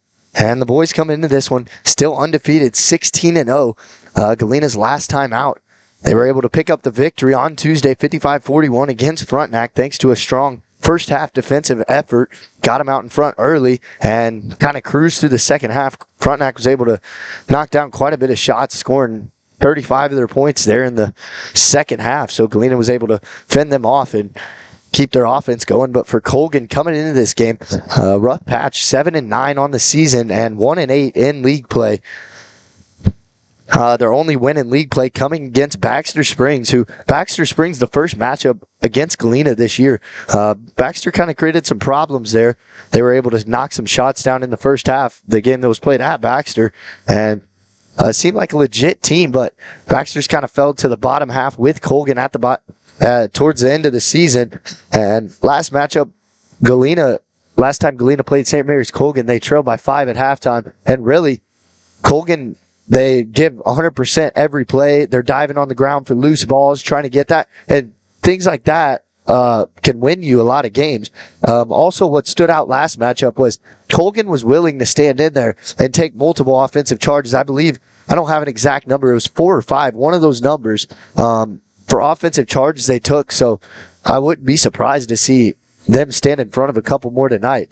And especially with Galena's size, not every team is willing to just step in front and take charges from guys like Tyler Little or Ty Hall or really anybody on Galena. Galena just with a lot of size and things like that. But for Galena, what's going to be good for them early going is their defense. That really starts it all for them. Their defense, they're able to force turnovers. Usually when a team has the ball, they possess it for 30 seconds or longer. It usually turns into something good for Galena. They're able to force a turnover or tip a pass that turns into a turnover, and Galena does really well in transition. They got a lot of guys, 1 through 5, that can get out and run, and that's where they like to make their money is getting out in transition. It allows them to rack up some quick points, and then they can get back and completely get set on defense. So when Galena gets back and gets set on defense, they make it hard for any team to score.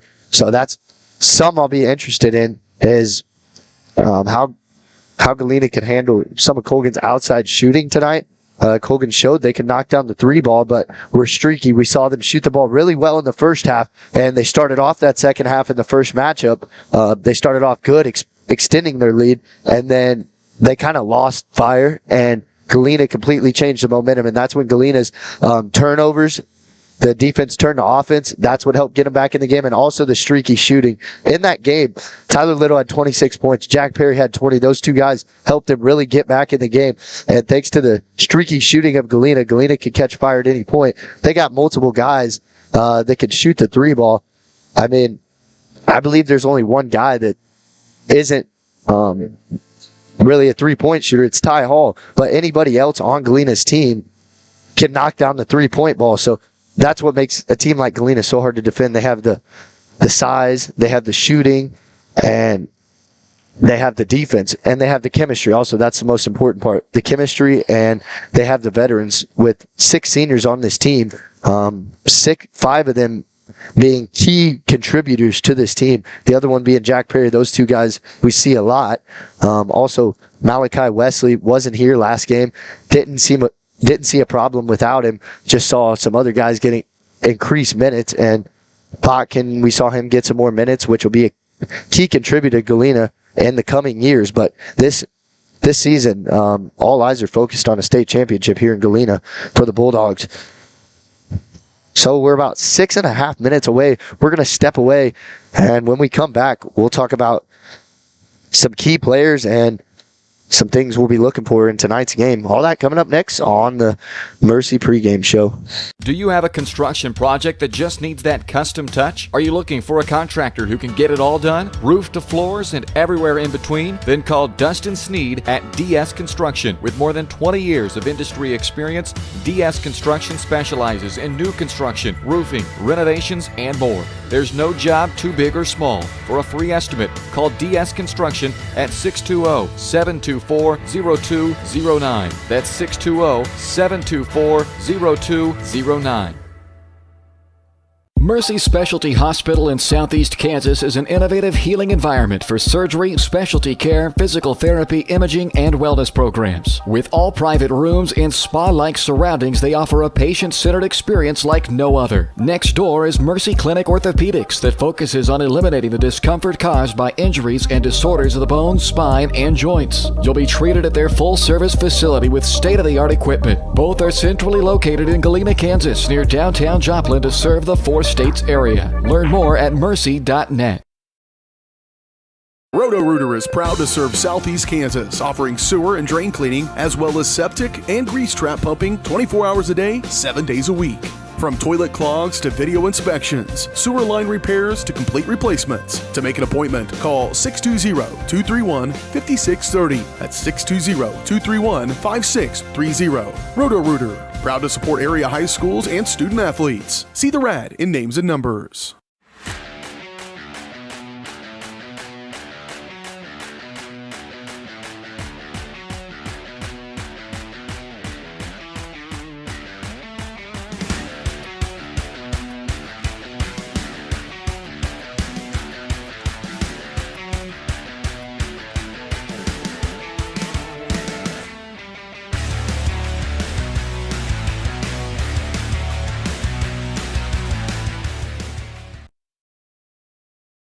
Call service is outstanding in their field, especially for those that are stuck, outstanding in their field. Calls carries a wide selection of farm, industrial, and heavy-duty tires, all from the best brands in the business. And they've got farm service trucks ready to go. Plus, Calls continues to be the place folks go for car and truck tires, repairs, oil changes, and so much more. If you're in the market for new tires in Southeast Kansas, make the right call to Call Service, 620-724-4121. See more at callservicellc.com.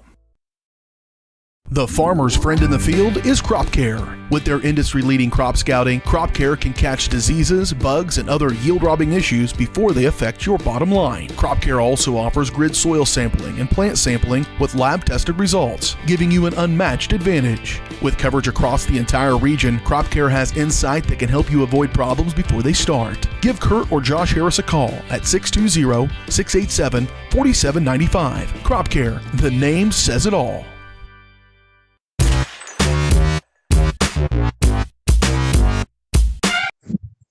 So welcome back to Galena Sports Live, as we have just about 3 minutes Until tip-off, just wanted to remind you, Galena Sports Live is presented to you by Mercy Specialty Hospital, Southeast Kansas, and Mercy Clinic Orthopedics, providing an innovative healing environment for the 4 states. See all their state-of-the-art services at mercy.net. So things are just about set now into 3 minutes. Galena recently ranked in the polls number 4 in 3A based on the KBCA rankings that were put out by Twitter for this week. So very impressive as they started the season at number 8, I believe, 8 or 7. So they've been able to work their way up that behind a couple teams that are nowhere near Southeast Kansas. So Galena looking good, and tonight another chance to improve, get better every game, and find things that don't work and try and fix those. And tonight, a chance to get to 17-0 would truly, this season will go down as one of the greatest seasons for Galena basketball in history. So I'll be interested. Cole, over to you. Yeah, this game's definitely an important one. I mean, any matchup when you're 16-0, teams are out to get you. They want to be that team to beat the undefeated record, to, I guess, ruin the undefeated record. So every team's going to bring their A game. We had a great game against Colgan, like you said, trailing at half coming into it, but then Jack Perry and Tyler Little coming out, they just did a great job. Tyler Little with 26, Jack Perry with 20, like you were saying. That was really, though, the last game we saw Jack Perry scoring over 10 points or over 12. I'm not exactly really just scoring the way he did and being such a dominant factor on offense. We saw the whole first half of the season, Jack Perry was really dominant and really showing his colors, but recently he's kind of held back on some of his shots, and some other players have been taking those points spots. So coming into this, you definitely want to see maybe Jack Perry trying it out. With it being senior night, he's probably not going to start. They're probably going to start the seniors instead. But yeah, in the beginning of the season, we saw Perry being the second leading scorer behind Tyler Little. The Bulldogs' leading scorer is Tyler Little with 20.5 on the season. Jack Perry's averaging 11. That number went down a little bit here in the last couple of weeks. Earlier in the season, he was averaging up near 14, 15 points a game, and it hasn't made a difference for this Bulldogs team as they've been able to find other people. We've seen Maverick Marmon step up into an increased scoring role recently. So we're going to go on mute here as we do the national anthem once again.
So great job by the GHS choir singing the national anthem there.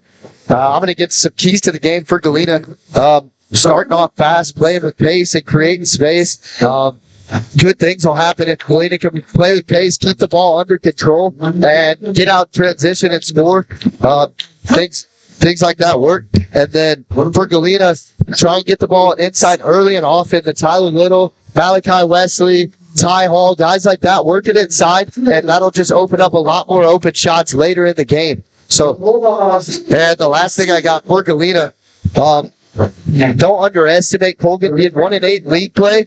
Games like this can be scary because a team like Colgan doesn't have much to lose at all. So Galena just needs to come out and play their style of basketball as if this was the state championship. So, Cole, over to you, starting lineup.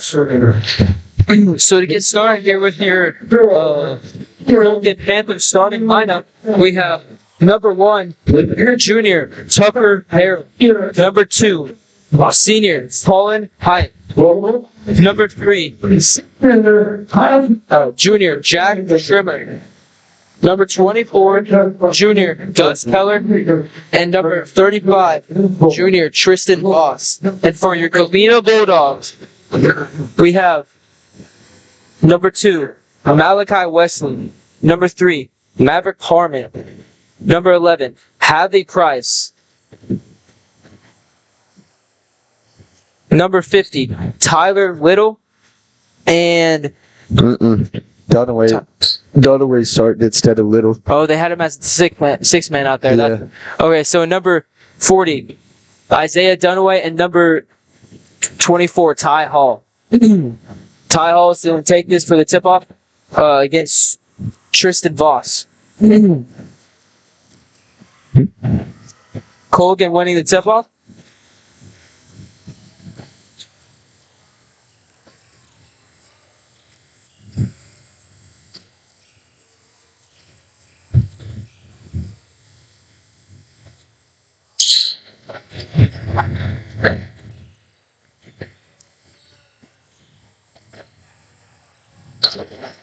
Colgan starting this game off, just passing it around the perimeter, looking for options. Yeah, Galena starting out in the 2-3 zone. We saw it against Frontenac. Harrell with the mid-range jumper, just missing. Galena ball. Frontenac was able to knock down, string together some shots, and we saw Galena go into man, which we don't see very often.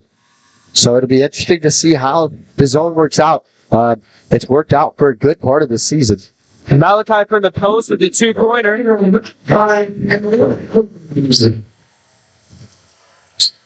2-0 Galena lead. It's a great way to start for Galena. Get the post presence felt early. Voss tried to put it up from the paint, but just hit out of bounds by a Galena player, or blocked by a Galena player going out on them.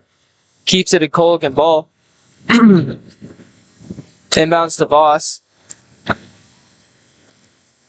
Colgan electing to take it kind of slow and set things up. Great steal by Wesley. For Galena in the first half of the first meeting between these two, we saw them get the ball to Voss early and often, and it worked out. So I wouldn't be surprised if we see him try and work the ball down low to Voss for Colgan. Passing to Ty Hall on the post. Wesley driving in, giving it to Ty Hall. He's electing not to shoot.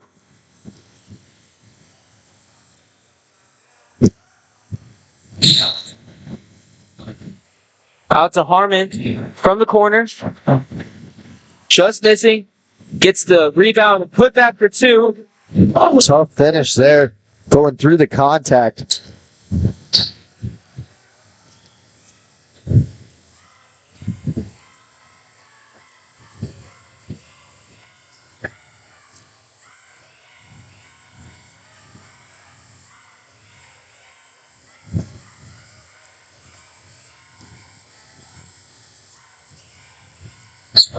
And there they go to Voss inside. Instantly a double team coming for Galena, just showing they don't want to get him involved at all. Good game plan on defense. Yeah, Colgan just passing the ball, trying to find options. Ty Hall right there in his space. They tried to get it to Voss 3 times on that possession, and double team came every time. Ty Hall with the mid-range, just missing. Colgan getting the rebound.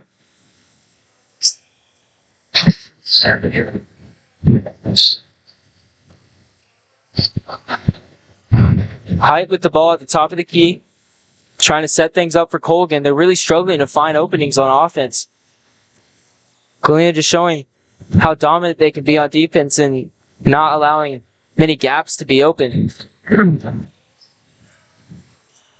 Schwimmer has to get into Voss, having the inside lane. I think the shot got blocked, but it just was kind of a lucky order of events there. Price giving it to Wesley on the wing. Yeah,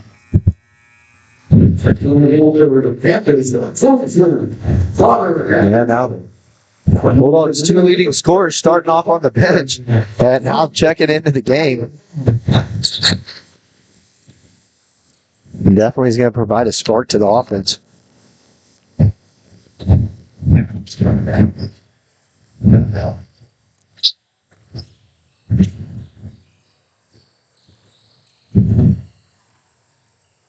High.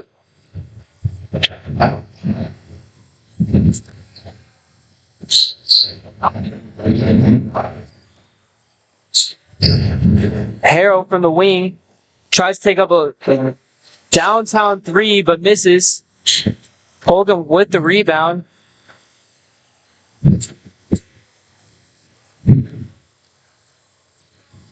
Colgan in no rush on offense, just trying to feel Galena out on defense. Out to Height from the corner three, missing, but Colgan once again getting the rebound. There's something we don't see much from opposing teams against Galena is offensive rebounds. Galena has the size advantage in this one, certainly, but St. Mary's Colgan getting after it on offensive boards. The score still being close, only with 4 for Galena and 2 for Colgan. It's still anybody's game. Colgan's taking a lot of time on offense and getting a lot of these rebounds, so they're getting a lot of second opportunities and they're kind of holding the pace of this game so far.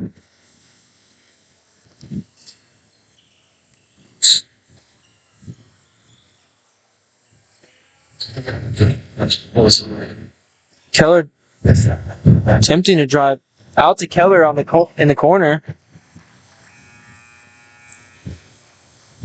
I'm not sure what that was, if it was off ball or it was definitely off ball, but I think it was a defense 5-second violation in the lane. Yeah, so if it is that, it's a 5-second violation against Gus Keller. That would be his first his first foul for the night.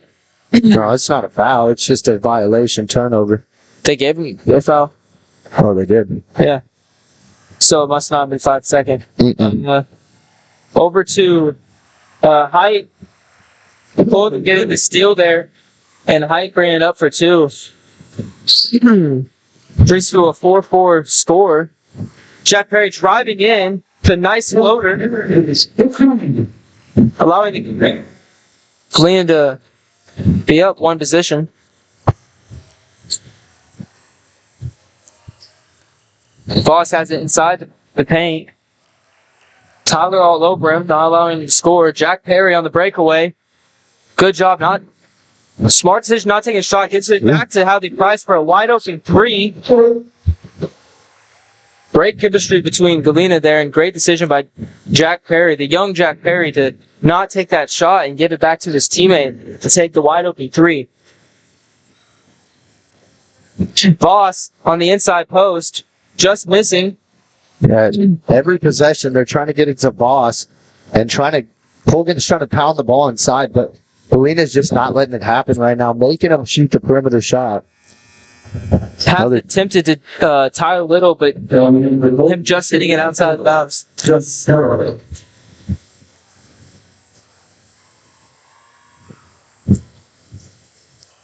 Slow start in this one. Bulldogs commanding a nice 5-point lead.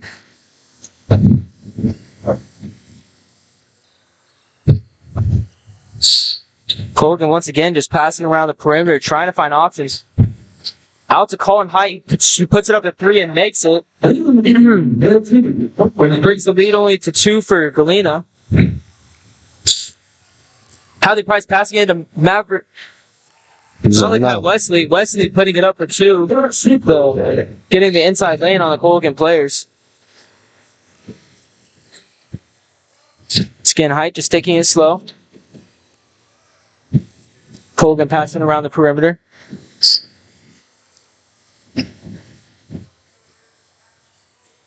48 seconds left in this first quarter.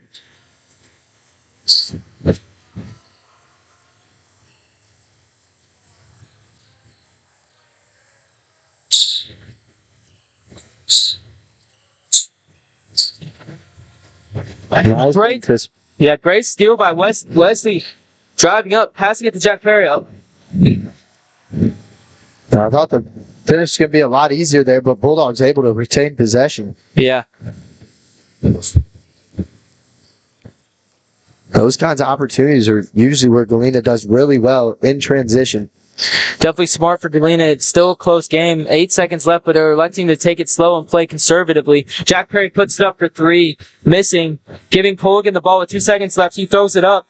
Oh, Just bouncing out. That leads the first quarter to be 11 Bulldogs, 7 Pulligan. We'll be back shortly with the second quarter action of Galena Sports Live.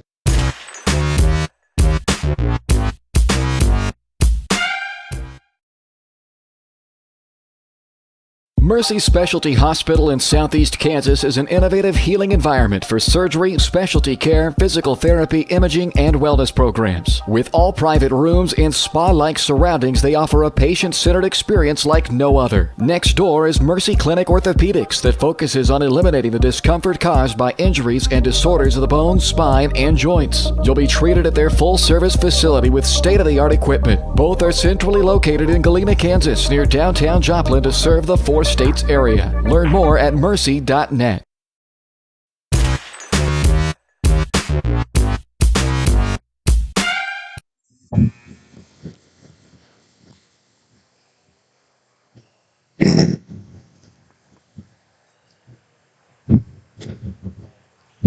there we go.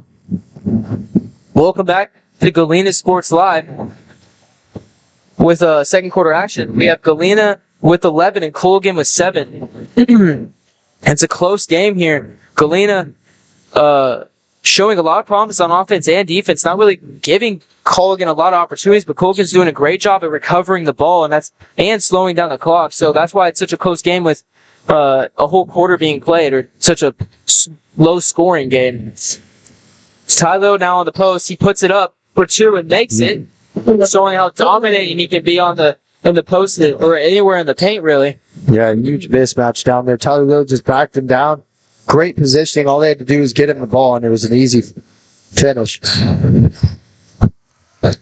Yeah, Tyler Little's not only big, he's also shifty too, so it's really hard to block him when it comes to, especially inside the close range. So now Colgan looking for options, just kind of bring around. Keller driving in, not finding option. Passing the boss. Boss takes it back out.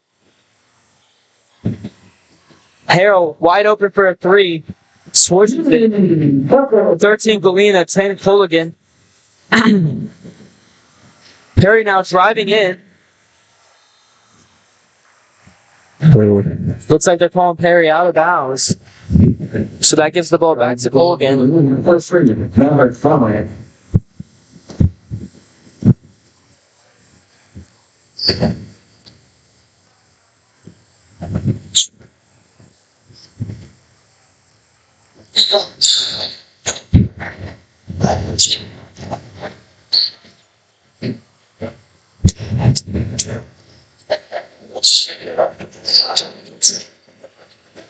Voss inside the paint, but putting it over Tyler Lowe's head, not something you see very often.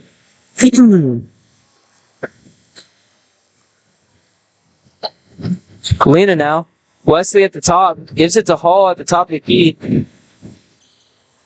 Tyler, though, he's got the inside post. He drives in and takes it up. That's definitely a position you don't want to give to him. Anywhere where he has the inside towards the basket, you want to try to keep yourself between him and the basket at all times. It's very hard with the way he spins. Keller with the attempt, but misses, and Ty Little gets the rebound. Wesley driving in. Tries to put it up, but just missing. Colgan getting the rebound. Schrimmer attempts a 3, but misses. Jack Perry gets the rebound. Harmon now taking it slow, allowing his offense to get set. No water, but this one is extremely. It's fine. Wesley now with the ball, driving in, bringing it back out. Gives it to Ty Little over to Perry. Hall taking a three from the top of the key, missing, but Ty Little over two Colgan defenders gets the rebound and put back. Easy finish. And now, Galena continuing to go down low to Tyler Little. The great move is there's a mismatch down there every possession. They have Tucker Harrell guarding them down there. It's a huge size advantage favoring the Bulldogs. Voss on the inside against Ty Hall. Tries to put it over him, but Ty Hall's right there in the space. Great coverage by Hall. Perry now with the ball, bringing it up for Galena.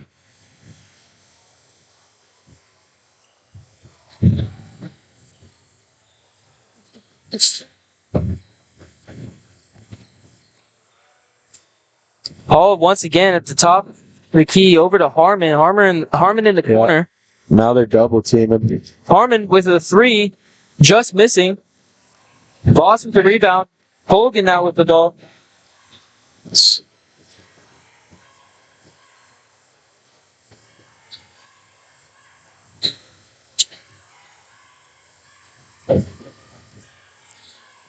Voss gives it out to Strummer with the three. Strummer takes a three and makes it. Brings the score 17 Galena, 15 Colgan. Still a very close game here. Only a 2-point deficit between the two. Not something you're definitely expecting coming into this game.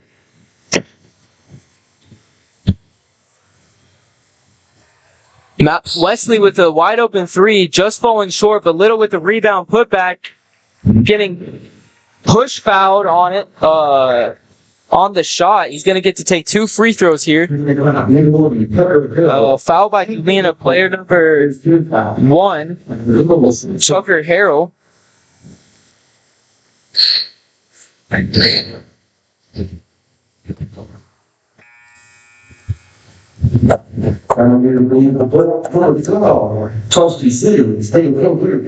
Maka checking in, seeing his first action of the night for the Bulldogs. The number 11, Hadley Johnson. Bachman and Hadley Price just checked in. Perry and Malachi Wesley leaving the game. Very interesting substitution with it being such a close game. You don't usually see Bachman coming in so early, but Coach has a lot of trust in Bachman. He has a lot of starting minutes being so young. Yeah, just trying to eat minutes right here in the middle of the game. But if Galena gets down at any point, I'd expect Perry and Wesley to be coming right back in the game.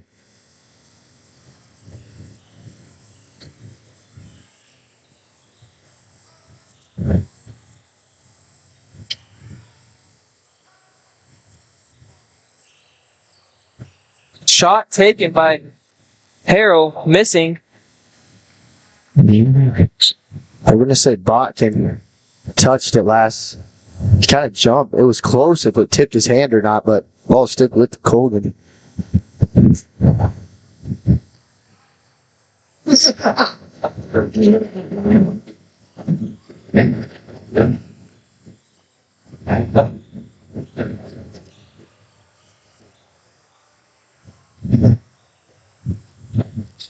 Colgan still just passing it around, looking for options, still struggling on offense, still running down the clock. Colgan this game has done a great job, or a good job, just not going for any dumb shots and being smart about passing around the ball and wasting clock. They're not afraid to run down the time. It's definitely helped in their favor. Galena still with the lead, 18-15.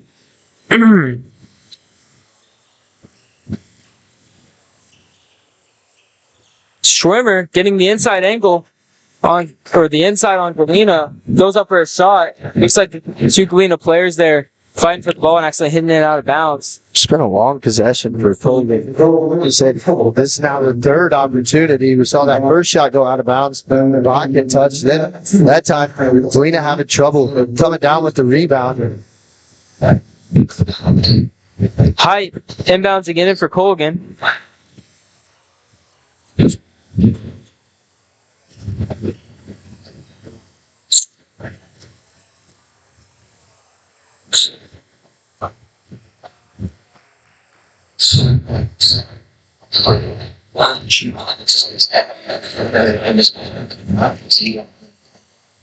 Shermer giving it to Boss. Boss with the spin in the paint.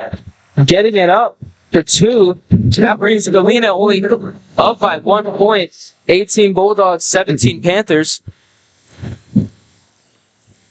Jack Perry driving in, getting out to Harmon in the corner. Harmon electing to reset the ball at the top of the key. Haven't seen Galena shoot too many threes so far, as they found quite a bit of success in the paint, but these last couple of minutes, Colgan's really locked down on quick double teams in the paint. Little driving in, puts it up for 2.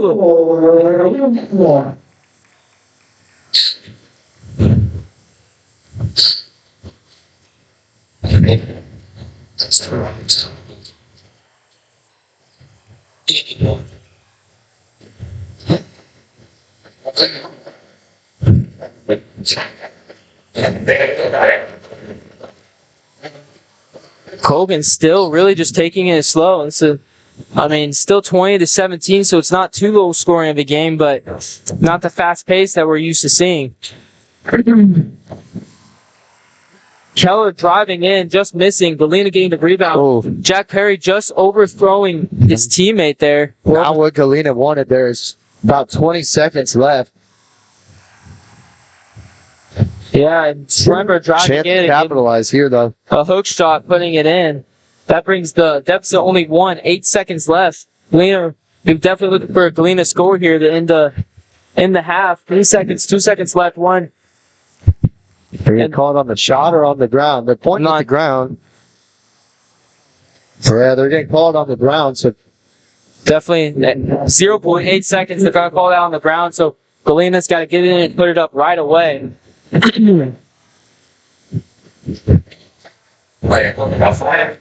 Definitely crucial, only being up by 1 at half. That's going to do it. That's going to do it for the first half there. That's a 20 Bulldogs, 19 Panthers. We're going to be back shortly with your halftime show sponsored by Mercy Specialty Hospital. Mercy Specialty Hospital in Southeast Kansas is an innovative healing environment for surgery, specialty care, physical therapy, imaging, and wellness programs. With all private rooms and spa-like surroundings, they offer a patient-centered experience like no other. Next door is Mercy Clinic Orthopedics that focuses on eliminating the discomfort caused by injuries and disorders of the bones, spine, and joints. You'll be treated at their full-service facility with state-of-the-art equipment. Both are centrally located in Galena, Kansas, near downtown Joplin to serve the 4 states area. Learn more at mercy.net. Do you have a construction project that just needs that custom touch? Are you looking for a contractor who can get it all done, roof to floors and everywhere in between? Then call Dustin Sneed at DS Construction. With more than 20 years of industry experience, DS Construction specializes in new construction, roofing, renovations, and more. There's no job too big or small. For a free estimate, call DS Construction at 620-724-0209. That's 620-724-0209. Welcome back to live action. We're going to turn this over to the PA announcer for the dance team performing their recital here at halftime. After we'll get to first half stats and key plays of the first half.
It doesn't matter.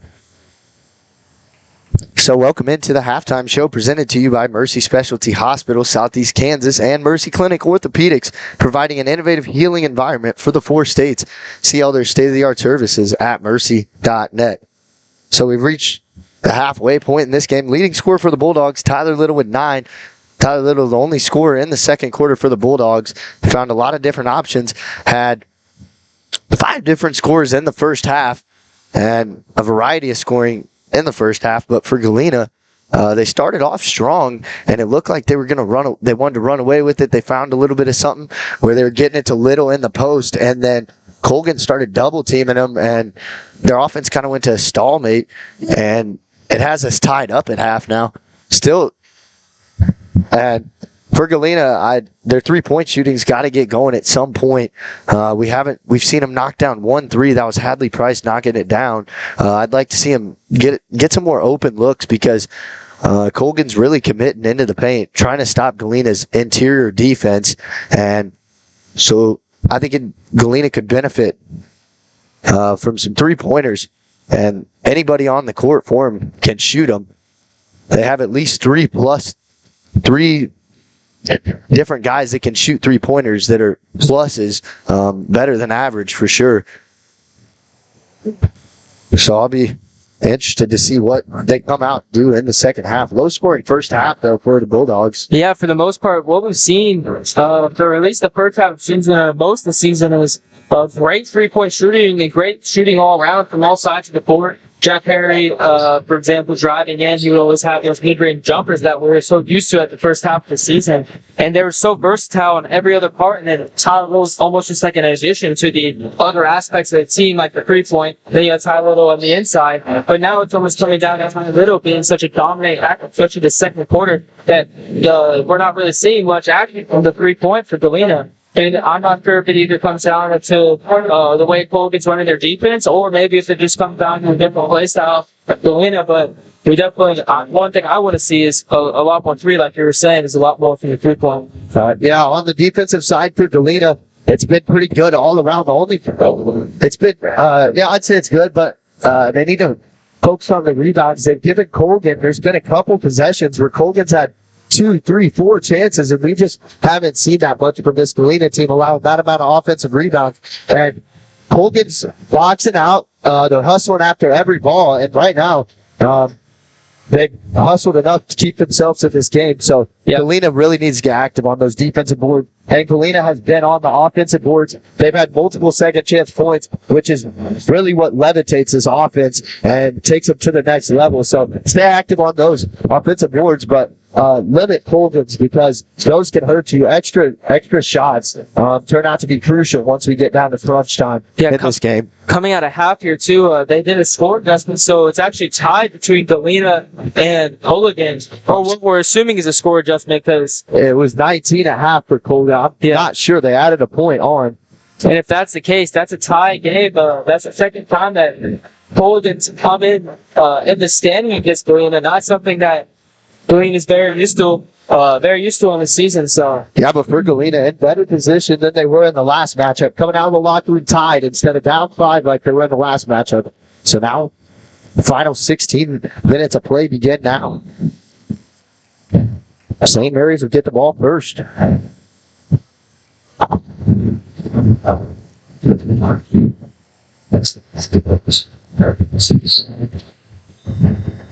right, St. Mary's with the ball first. Inbounds to Height. We'll see if St. Mary's decides to just take it slow like they did first half. I would assume they do, and see what Galena has drawn up to kind of combat this. Boss with the spin move in the paint, but Galena with the rebound. Harmon bringing it up. Quickly down to the big man Boss. They tried to get him going in the first half, had a couple buckets. Now a little bit of trouble. Yeah, it looks like a turnover for Galena there.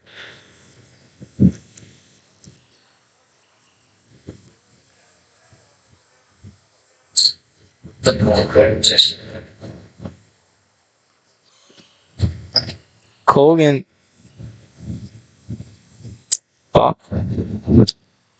Colgan just keeping the ball on the perimeter, trying to set things up, trying different things, but if it's not working out, passing it back out. Still keeping the score. A minute in, still 20-20. Galena not allowing anything in the post right in the paint right now. Definitely something you want to see with Galena is them keeping the 2-3 formation and not letting not breaking. So that's the big thing about 2-3. The only way to beat it is to get somebody to fall out of position, and looks like there was a shooting foul there, so Schrimmer's going to get to go to the line for 2. The shooting foul was against Hadley Price. That would be his first for the night. Schrimmer's first is good.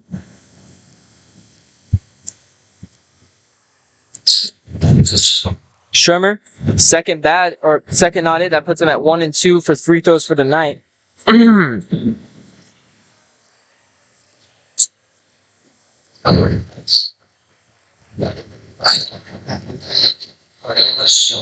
Galena, Ty Little, top of the key, just inside, foot on the line.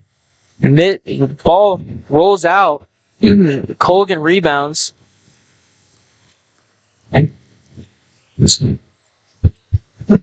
Score 20 Bulldogs, 21 Panthers. First time Galena's been down all game. Voss going up for a shot, but Ty Hall right there in his face. Maverick Armin runs in, doing great jobs getting the ball out of Voss's hand. He might have taken it out of bounds, but kind of resets and let his team. He gets the ball out of the paint there.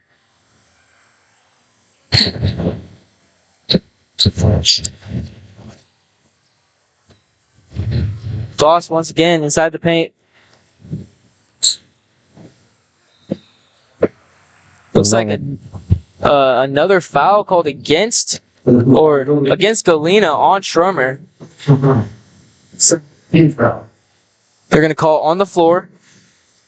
It's Tyler Little's first personal of the game. Tyler Little's.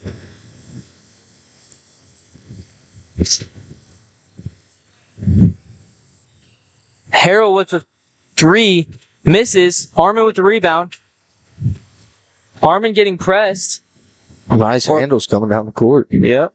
Harmon's actually done that against Frontenac. They were pressing him a lot too, and he had no troubles getting that ball across the court with the way he handles the ball. It's something I think kind of goes unnoticed. This Harmon seems that there was a personal foul against Colgan there, so just Keller's first for Colgan. Team foul number 1 of the half. Inbounds to Jack Perry. Jack Perry setting up the Galena offense. Ball tempted. Harmon trying to pass it to Ty Little, but intercepted by Colgan. Galena still has yet to score. Next possession down, they really need to get it to Tyler Little, their leading scorer, and give it to him. Go to work in the paint.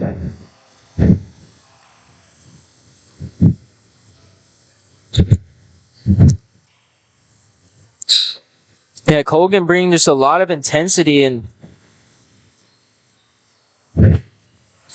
Harrell in the paint right there with the hook shot. He's shown that hook has been pretty proficient for him this game. Perry giving it to Little. Little driving in on the post, puts it up there, making it. That's the first points for Galena for the night. Not on the night. But not the night. That's exactly where Galena needed to go. Go the best player and get a bucket. Now, timeout called on the floor. We'll step away. We'll be back with more Bulldog basketball. Roto-Rooter is proud to serve Southeast Kansas, offering sewer and drain cleaning, as well as septic and grease trap pumping 24 hours a day, 7 days a week. From toilet clogs to video inspections, sewer line repairs to complete replacements. To make an appointment, call 620-231-5630. That's 620-231-5630. Roto-Rooter, proud to support area high schools and student athletes. See the rad in names and numbers.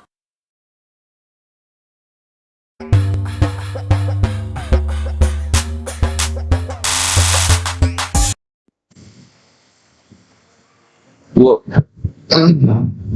Welcome back to Galena Sports Live. The score right now, 22 Galena, 23 Colgan. Colgan's taking the lead here in this first half. Second half. The second half, sorry, and not let it go at all. So slow start for Galena, but good sign for Galena. They were able to get their first bucket up the quarter there. And who else does it come from other than Tyler Little?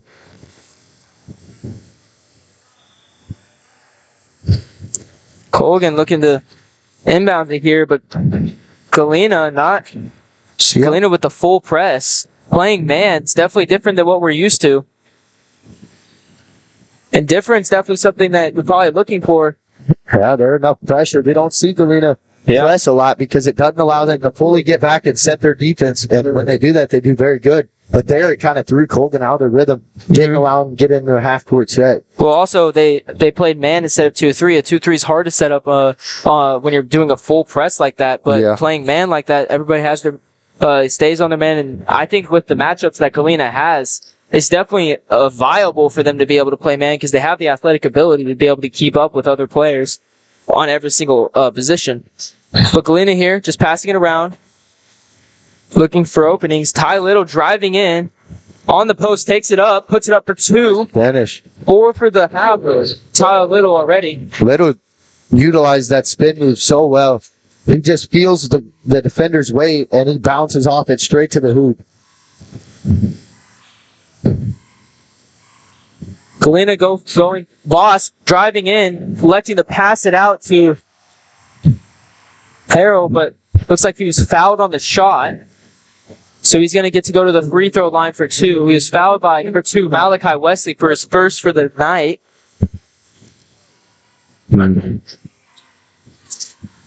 Didn't give him enough room to land on the shot.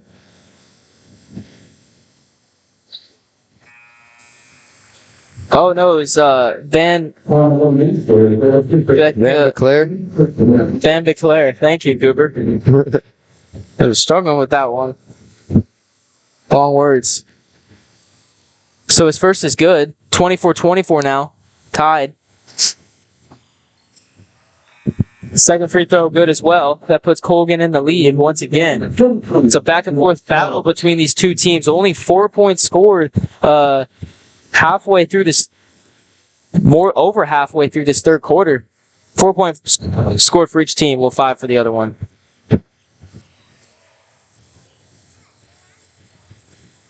Price at the top of the key. Over to Perry. Perry from the corner puts it up, missing. Looks like it was a fight for the ball, and it's out on Galena. Yeah, we see shots like that usually go for Jack Perry. A really good look for him there. No Galena player since the first quarter scoring other than Tyler Little. Yeah. Schwimmer putting up a 3, missing. Ty Hall with the rebound. Gets back to Galena.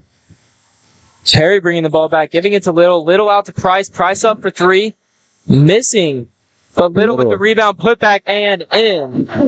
Nobody able to slow down Tyler Little here. He's seeing it all on the court. A great pass mid-air to Price for an open look, and then he gets the rebound and gets it to go. Great hustle play. A lot of these Galena players are getting open shots. They're having a hard time completing them. That's definitely something that is worrisome in a game like this, or with it being the end of the season as well. Little doing a great job guarding up on Voss, not allowing him to get that inside lane. Schwimmer driving in and blowing by Hall. I don't think he was ready for him to drive into that intensity and with the open lane. I think he probably thought he had a player behind him, with them usually playing the 2-3. It's hard to switch up from a zone to a man because you're used to players flowing by and your teammates covering for you, but it's definitely something that Queen's going to need to. Perry with a 3, missing. Perry really struggling with his open threes this game.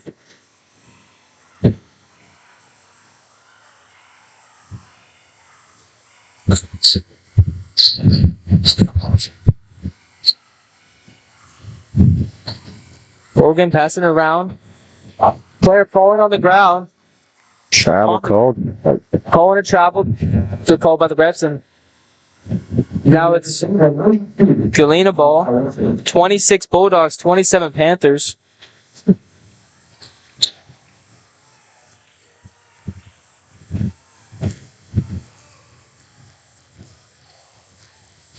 Price bringing it back up. Bringing the ball up for Galena. Wesley open at the top of the key, electing not to shoot it. Now Little has it on the post, puts it up. Through the double team. Voss was just waiting for Little to put it on the floor, and Tyler Little did it so quick that Voss couldn't get in there. Little really cannot be stopped from this Colgan defense. Looks like we have a 30-second timeout called by Culligan. We'll be back here with third quarter action with Galena Sports Live. Do you have a construction project that just needs that custom touch? Are you looking for a contractor who can get it all done? Roof to floors and everywhere in between? Then call Dustin Sneed at DS Construction. With more than 20 years of industry experience, DS Construction specializes in new construction, roofing, renovations, and more. There's no job too big or small. For a free estimate, call DS Construction at 620-724-0209. That's 620-724-0209.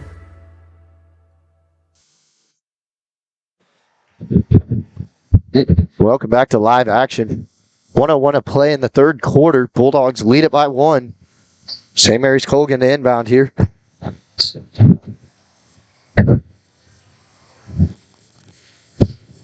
All right, starting up on Keller.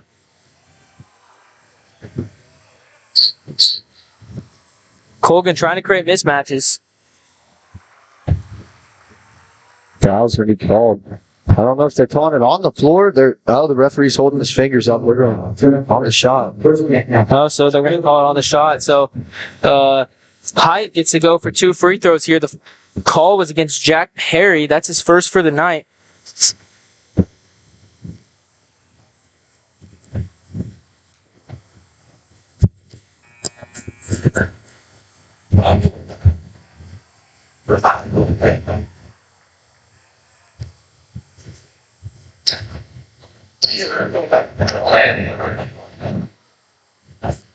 So it looks like Ty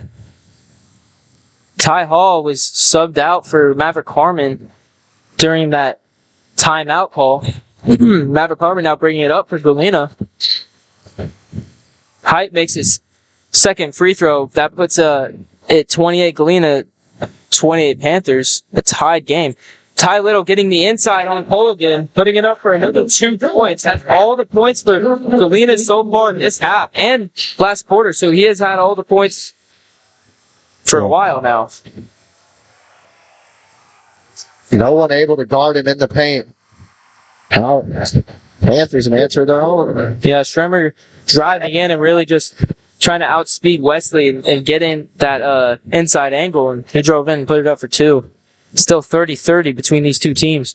Colgan's doing a really good job of attacking the paint right now. Driving, going around it. Shooter's roll. Definitely something you want to see. Good note to end the quarter on for the Bulldogs. Perry getting a bucket to go with the shooter's touch there. We'll step away for a minute and then come back. Fourth quarter action here on Galena Sports Live. Family owned and operated, GN Bank has been providing customers with the highest quality of financial services in a friendly and personal way for over 100 years. Whether you have personal, business, or agricultural needs, GN Bank is big enough to handle all of your banking needs, yet small enough to provide you with that personal touch you've grown to expect from a community bank. GN Bank, equal housing lender, member FDIC. Learn more at gn-bank.com.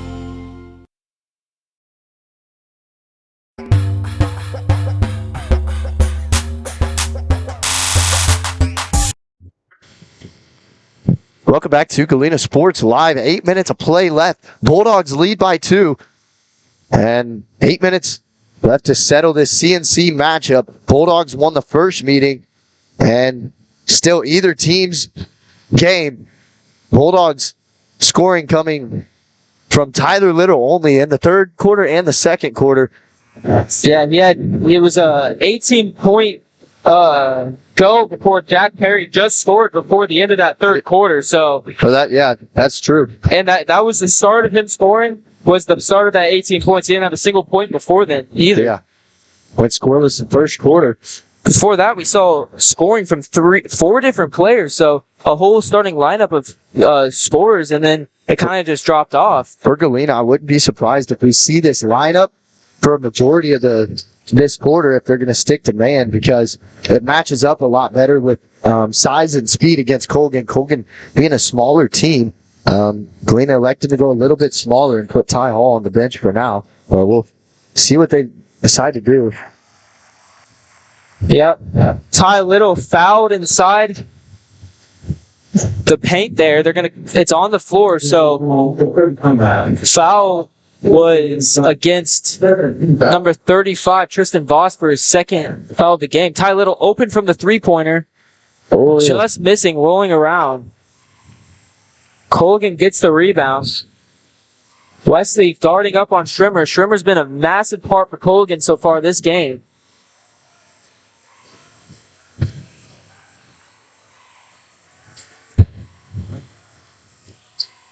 Height going up for two on the elbow, missing. Price bringing it up, giving it to Wesley. Wesley on the wing right now.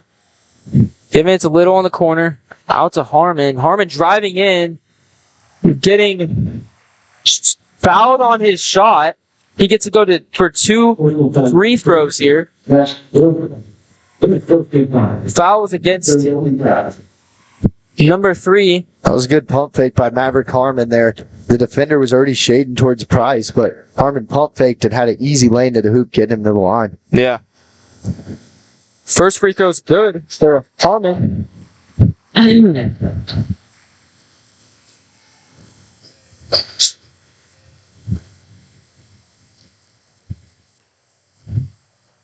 the second is good as well. 2 easy points for Maverick Harmon there. Yeah, Harmon, one of the better free throw shooters on this team. See him knock down a lot of free throws late games, clutch games.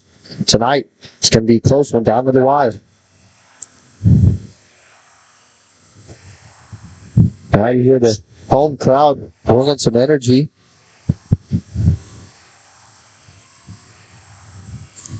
Tyler and Price. Oh, ball gave over to Height. Over to Voss. Schrimmer driving in. Jump ball called. Great job by, well, I'm not entirely sure who got on it, but great job by the Galena defense. It was either... Yeah, Colgan coach is not happy on the sideline. Thought there should have been a foul on Price there. So I'm assuming the jump ball was on Price, but he got his hands on it, and he got allowed Schrimmer to stop.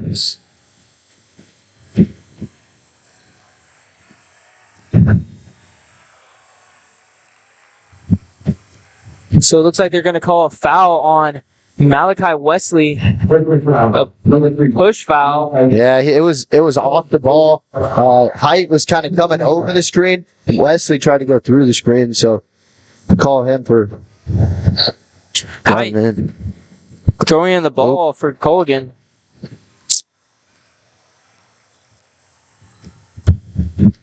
$34 Bulldogs, 20 Panthers.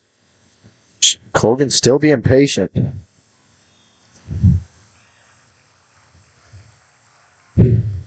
They called another personal foul against...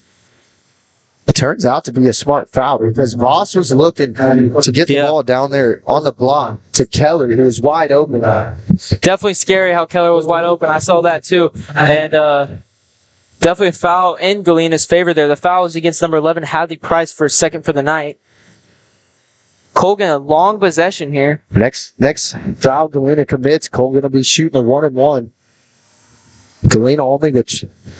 Colgan only with 3 team fouls, sorry. Ty Hall subbed in for Maverick or Malachi Wesley.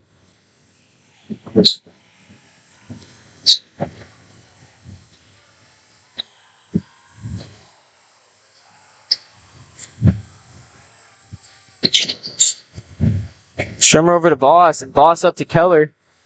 For the travel. Yep. Keller with the travel there, giving the ball back to Galena. Definitely a stressful game. Seems like a really big possession here for Galena. 5.5 to play. Galena plays just slowed down. Now they can set the whole offense and a chance to go up 3 possessions here with a 3-pointer. Tomlin with the ball at the top of the key. Gives over to Perry on the wing. Then to Little. Price to Ty Hall. Ty Hall on the post. Gets the ball. It's like hit out of his hands. It's Harmon against Rimmer there and got the block, but great job by Harmon getting there and basically racing Schrimmer, who's proven to be pretty fast on Colgan, all the way there and not allowing him to get the easy shot. Price up for 3 now. Oh, yeah. There we go.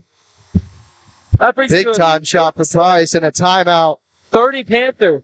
That's a full timeout by Logan, and we'll be back shortly with Galena Sport Live. Mercy Specialty Hospital in Southeast Kansas is an innovative healing environment for surgery, specialty care, physical therapy, imaging, and wellness programs. With all private rooms and spa-like surroundings, they offer a patient-centered experience like no other. Next door is Mercy Clinic Orthopedics that focuses on eliminating the discomfort caused by injuries and disorders of the bones, spine, and joints. You'll be treated at their full-service facility with state-of-the-art equipment. Both are centrally located in Galena, Kansas, near downtown Joplin to serve the 4 states area. Learn more at mercy.net.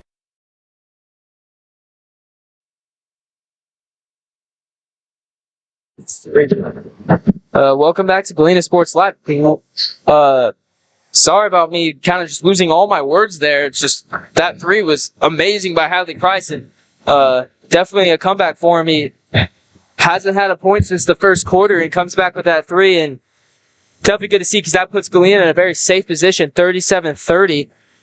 They're up at least still a lot of 3 games to play positions here. So, but yeah, of course, a lot of game to play, and Galena just needs to keep playing the way they're playing, and they're not in a safe position at all. 3 possessions is not very many in basketball. Hadley Price guarding up on height. So there's a mismatch now. Height with Little. Oh, but looks like a bad pass by Colgan there. Now Price got the intercepted pass, and it's Galena ball.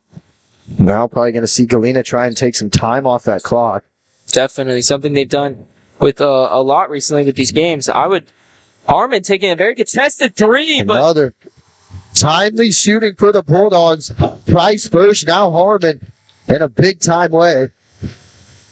Biggest lead in the game for either team is 10 for the Bulldogs. definitely when we were talking about Galena, money at the 3, and when they're on, and just a great team overall, and they play like a completely different team when they're making that 3-point. Great job. You can kind of see the chemistry by Galena there. There was a mismatch, and Ty Hall and Price switched. They got mismatch and switched, but great job. The chemistry between them two. They realized the switch and switched back. Kind of just, they're not even thinking about it. Colgan looking to with more urgency on the offensive end. Defense standing tall. You have a Galena crowd getting real loud here. Height going up to 2 from the free throw, though, making it. Galena still up by 8 points. Harmon taking it slow, trying to set up his offense. Gets it to Little. Little on the wing. Little over to Hall.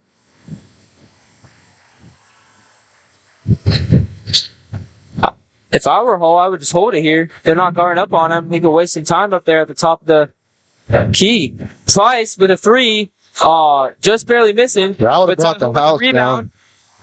Puts it up for 2. Now we have everybody on the team scoring now.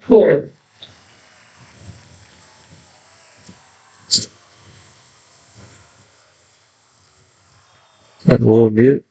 Is it? Foul. Yeah, it looks like they're going to call a personal foul on Ty Little. That's his 2nd for the night. That's going to put, if it is a foul, or is it a timeout? Oh, it might have been. So it looks like it's a timeout. Colgan gets our foul. So okay. That's a full timeout by Colgan. So we'll be back shortly with 4th quarter. No, we don't have to step away. It's too close of a game. And for Galena, timely shooting coming on for them huge. The 2 3-pointers really headlining it. But now Galena going to need to make some defensive stands. If they can make a couple here, they can all but seal this deal and move to 17-0 on the season. So here with Coach Meyer, I would think Coach Meyer's telling them is just be smart with the ball. Don't take a shot unless you're at the rim almost. And on defense, don't foul. Fouls again. Galena's worst friend right now because Galena has 16 fouls. The next one they foul, Cole going to go to the line and shoot a 1-and-1, and every time the clock stops. Galena does not want the clock to stop at all here with 2 minutes left. Yeah, definitely. You just want to see smart play out of Galena. They're electing to put Malachi Wesley, and they might even go back to a 2-3, but then being in the lead, trying to take it slow and just play possession by possession. They showed Colgan in the 2-3, they weren't quick on each possession. They were taking it slow and trying to find openings, and they were finding their openings, but it took them a while. So the 2-3 would be maybe a smart move here. Looks like they're still playing man, though. Colgan getting the inbounds. Height now with the ball. Giving up to Harold. Harold driving in, going up for 2, and mending it. Colgan electing to press here. Galena having no problems. Harmon bringing it up. 2 foul number 4 on Colgan. Yep, Colgan fouling Harmon. Smart by Colgan. They didn't have their players back on defense. They had 2 Colgan players behind all the Galena players there. When Harmon drove past it. It looks like they're just going to give all their fouls here. 2 more to give. Or actually 1 more to give. Yeah, 1 more. It's 15 foul on Panthers.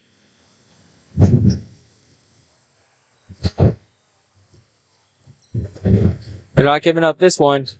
Perry over to Little. Price wide open, but electing not to shoot. Definitely smart by Price. Getting fouled for the 3rd time in a row here. Look at Colgan using up all their fouls. Next foul was in. A Galena player to the line for a 1-and-1. Yeah, you definitely want to get to Harmon, one of the better free throw shooters. Oh, they're going to foul Price. Price having the ball, so he's going to go to the line for a 1-and-1. Here, if Colgan keeps this up, you just want, as Galena, you just want to make all your free throws, and that's basically the game. 1-and-1 here.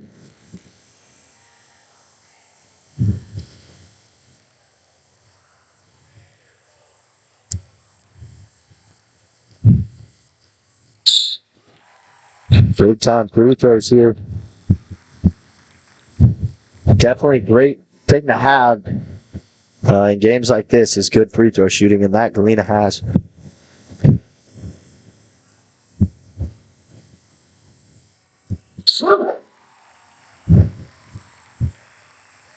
Price making both of his free throws there.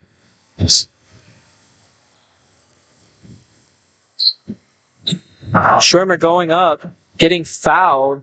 It's going to send him to the line. Quickly, that only took about 10 seconds to get down the floor and draw the foul, and another foul. Now, Galena doesn't want the clock to stop at all. Definitely not. The foul was made by number 2, Malachi Wesley. That's his 3rd for the night.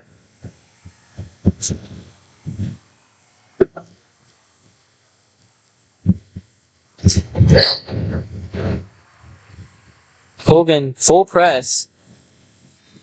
Fouling Harmon. Harmon's one of our better free throw shooters, like Cooper's been saying over here. So, not a bad player to get fouled. Or to be sent to the line for a 1-and-1.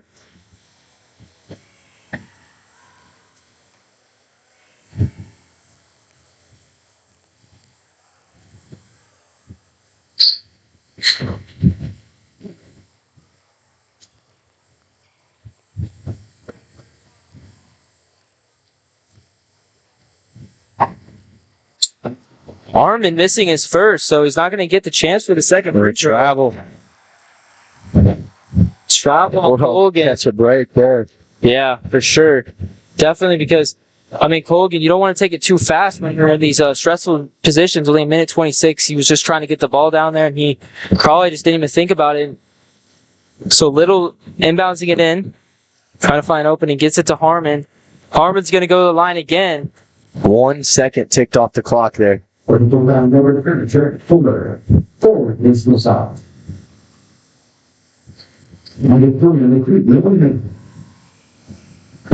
foul on Colgan. Next foul would be automatic 2 free throws for the Bulldogs. First one's good by Harmon. Definitely something you want to see. Before that, Colgan had they had 2 points gained coming out of before they started fouling, so they only would have needed 8 more of those. 46-36, Galena. Colgan. Colgan now trying to get the ball down fast. As Galena, you just want to waste time. Deep three. Oh, good shot to Colgan there. Yeah, deep three by Harrow. And This game's still not over. Still a 7-point game. As if Harrow missed that shot, that would have pretty much done it for the Bulldogs. yeah, so Harrow there making that three puts a 7-point game. Coming into that, they were up 10. Galena's up 10. They gained 3 points since they've started these fouls. Definitely something that's a little bit worrisome since they've only wasted like 20-ish seconds of time. 20, 30, maybe like 30, 35 seconds. But still, they've wasted not that much time. Still have a minute left. You want to? There's been like a minute of clock time go off. Feel like 20 minutes of real time. So Yeah. Colgan still think that they have a chance over there. We'll see what they come out with. But for Galena, it's just do not foul at this point. You cannot afford any fouls.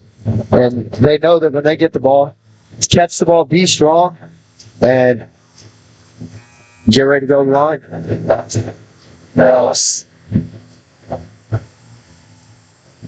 Colgan already out their time off.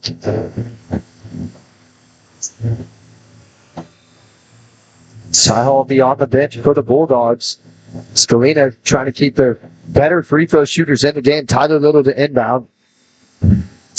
Hit Tyler to inbound. Looking for somebody open.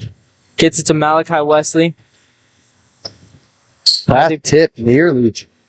Hallie Price up. Ooh. Tylo driving in. Up for two. Great play. Well, now Galena can press here. And Colgan's got to take it all the way down the court. And Colgan didn't want to foul there because they knew it's an automatic 2 shots. Kind of surprised me. Me as well. You would think that they would try to waste as much time as possible, not allowing Galena to pass it around. But so foul made by Hallie Price. It's going to send Third person on Hadley Price. Yeah, it's going to send Keller to the line.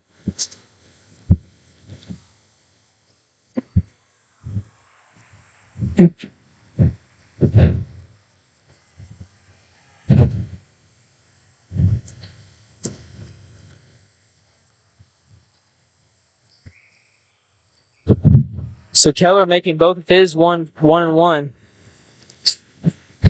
Electing a foul. Once again, Harmon going to the line.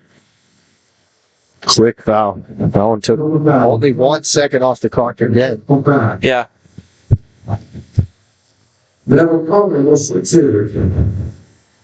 Still a 3-possession game, though. Yeah, still, 7-point deficit, 48-41. Galena Colgan. Harmon's first is good. Bring it to a 8-point lead. And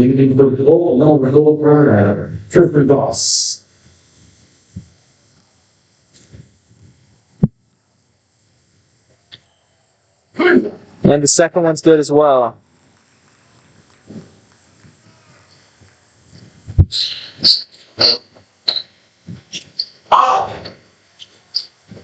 Colgan. Harrell puts it up for 3 misses.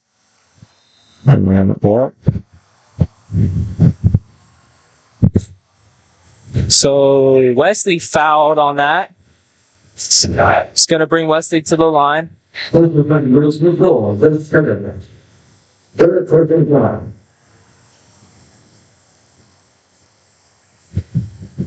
So now it's pretty much all Bulldogs. Wesley can sink these 2 free throws here. That would essentially end the game for the Bulldogs. And take them to 17-0 on the season. Yeah, only 35 seconds left, but not allowing Colgan to score there was definitely really big for Galena, like we were saying.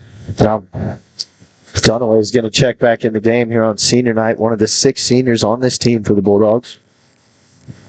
And homecoming king. That's a homecoming king right there, so. Yeah, that homecoming was last home game on Tuesday. Yep. That second shot. Dunaway subbing in for Wesley. Paul subbing in for Perry.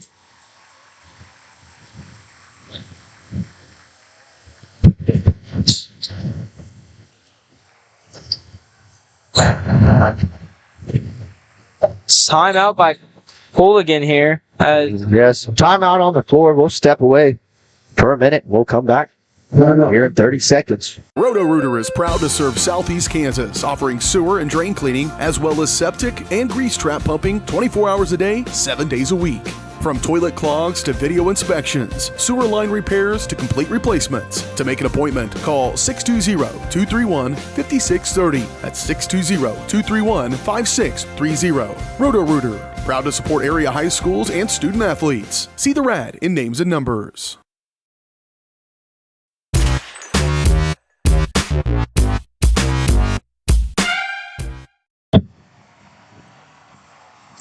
Wait.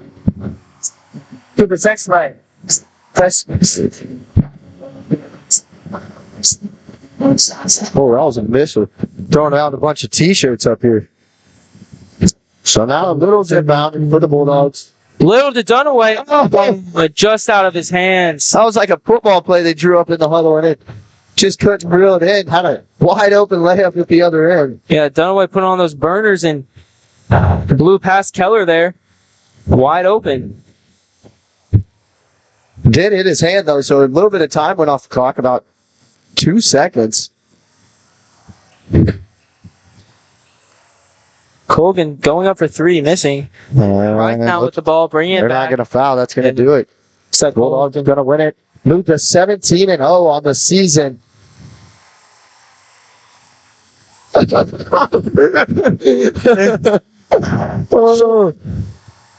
Yeah, so Dunaway taking the last shot of the game and it going in between the basket and the scoreboard there. Great way to end the game. Terrific way to end the game. Oh, there's still time on the clock. Yeah.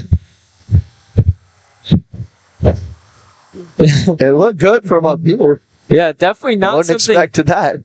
Yeah, not at all what I was expecting. I honestly thought it was going to go in, but great way to end the game, and great game by the Galena Bulldogs. So the Bulldogs stay undefeated. We'll recap it on the Mercy postgame show. All that coming up after this quick message. Do you have a construction project that just needs that custom touch? Are you looking for a contractor who can get it all done? Roof to floors and everywhere in between? Then call Dustin Sneed at DS Construction. With more than 20 years of industry experience, DS Construction specializes in new construction, roofing, renovations, and more. There's no job too big or small. For a free estimate, call DS Construction at 620-724-0209. That's 620-724-0209. The difference between gambling and having a gambling problem is worth knowing. Learn about the warning signs that you or someone you care about could be at risk. If you struggle with a gambling problem, or if you are impacted by a loved one struggling with a gambling problem, please get help. You can get confidential, no out-of-pocket cost assistance by calling the Kansas Problem Gambling Helpline at 1-800-522-4700 or at ksgamblinghelp.com. Know your limits. This message is brought to you by the Southeast Kansas Problem Gambling Task Force. Family owned and operated, GN Bank has been providing customers with the highest quality of financial services in a friendly and personal way for over 100 years. Whether you have personal, business, or agricultural needs, GN Bank is big enough to handle all of your banking needs, yet small enough to provide you with that personal touch you've grown to expect from a community bank.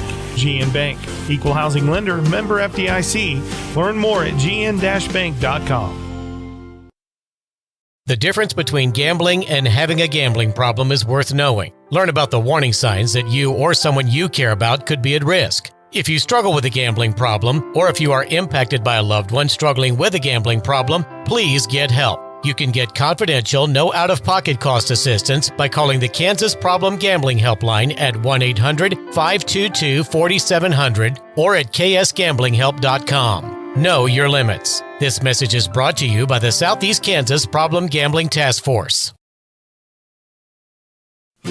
Family owned and operated, GN Bank has been providing customers with the highest quality of financial services in a friendly and personal way for over 100 years. Whether you have personal, business, or agricultural needs, GN Bank is big enough to handle all of your banking needs, yet small enough to provide you with that personal touch you've grown to expect from a community bank. GN Bank, equal housing lender, member FDIC. Learn more at gn-bank.com.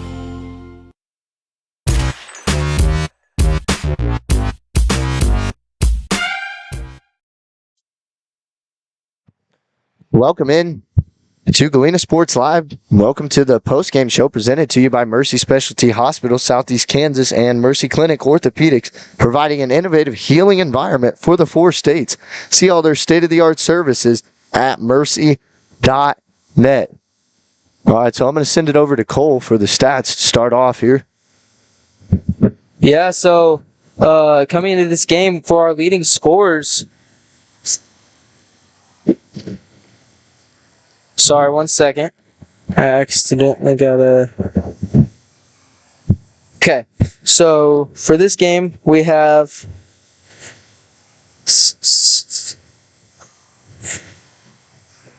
Alrighty, there we go. Alright, so for our leading scorer, we have Ty Little with 21 points. We have Harmon as well with, not as well, but for our second leading scorer, we have Harmon with 12. Majority of those, other than 1 3 and 1 2-pointer, are all free throws. Then we have Price with 8, Perry with 4, Hall with 2, and Wesley with 4 as well. So, yeah, that rounds out the 50-41 victory that sends the Bulldogs to 17-0. Yeah. A tough game, a lot closer than we expected it to be, and we talked about it. These 1-8 games are kind of scary games because they're like trap games. Galena playing Riverton next. Riverton, we know those two had a very close matchup, and it's going to be a big-time matchup on Tuesday in Riverton. Yeah, Riverton with a lot of athletic ability as well, a lot of height on their team, and that's going to be scary going against Ty Little, because Ty Little used his height to his advantage. I mean, Yeah, but it came down, for Galena, it came down to the timely shooting where they got that 3 from Price, and then Harmon knocked down that 3, would you? And after that, Bulldogs kind of just maintained that 3-possession lead, kept their distance, and then were able to just pull away with the win. St. Mary's Colgan came out here and played hard, though. Every play, they were 100% hustle. They were on the ground for 50-50 balls. A well-coached team, and gave Galena a run for their money tonight, but Galena came out, showed they were the better team, and showed that they had a lot more years of experience in high school sports, I guess. Yeah, Galena definitely showing a little bit of struggle going into half and coming out of half, but Ty Little showed his dominance this game and showed how much of a crucial factor he is for this Galena offense for sure. Galena, they did kind of struggle with rebounds this game, but they got better towards the end and started to be more proficient. We saw Galena switch to man, not something that they usually do. They've been very dominant and very focused on the 2-3 all season. They switched to man. They showed that they have a lot of potential with it. Definitely not worked on, or definitely not as perfected as their 2-3, but a lot of good things came from it, and it probably won them the game to switch. Yeah, which the last 2 games, Galena's had problems defending the interior in the paint, really. We saw it against Baxter Springs, last 3. We saw it against Baxter Springs where they were allowing a lot of paint openings and open high percentage shots in the paint. Tonight we saw that Colgan was getting in the paint. They wanted to do it all night. Galena started off well, denying that, but the second and third quarters, and even for some of the fourth quarter, they were able to attack the paint and found success there. So look for Galena to tighten that up against Riverton on Tuesday, because that's very important with the height Galena has. I definitely think that with the man, Galena is definitely a team that's very focused on 2-3 like we've been talking about, and when you switch to man, you kind of leave it open. You don't have a player who's going to cover in the zone behind you, so you're not used to, if a player blows by, you're used to other people being there, and I kind of noticed a few times that there would be a wide opening when they weren't prepared for it, but I mean, if they honed it in, they have the chemistry, and it really takes a lot of chemistry to be able to play a man defense, and they have it. And I know that they have the team communication and the chemistry, and they have the coach to be able to coach it well. So if they want to make that switch, they definitely can. And they showed a lot of promise this game. Yeah, I mean, their threes weren't there for them. For most of the game, Galena was getting points exclusively from the paint. But it came down the stretch. 2 big threes pushed Galena ahead, and Galena was able to come out on top with a 9-point victory as they stay undefeated 17-0. That's going to do it for me and Cole for the night. We'll be live again next Tuesday where the Bulldogs will take on Riverton in Riverton. Tip-off set for 6 p.m. where the Lady Bulldogs will play first and the boys will be shortly after that. Hope everyone has a great night and then go Bulldogs.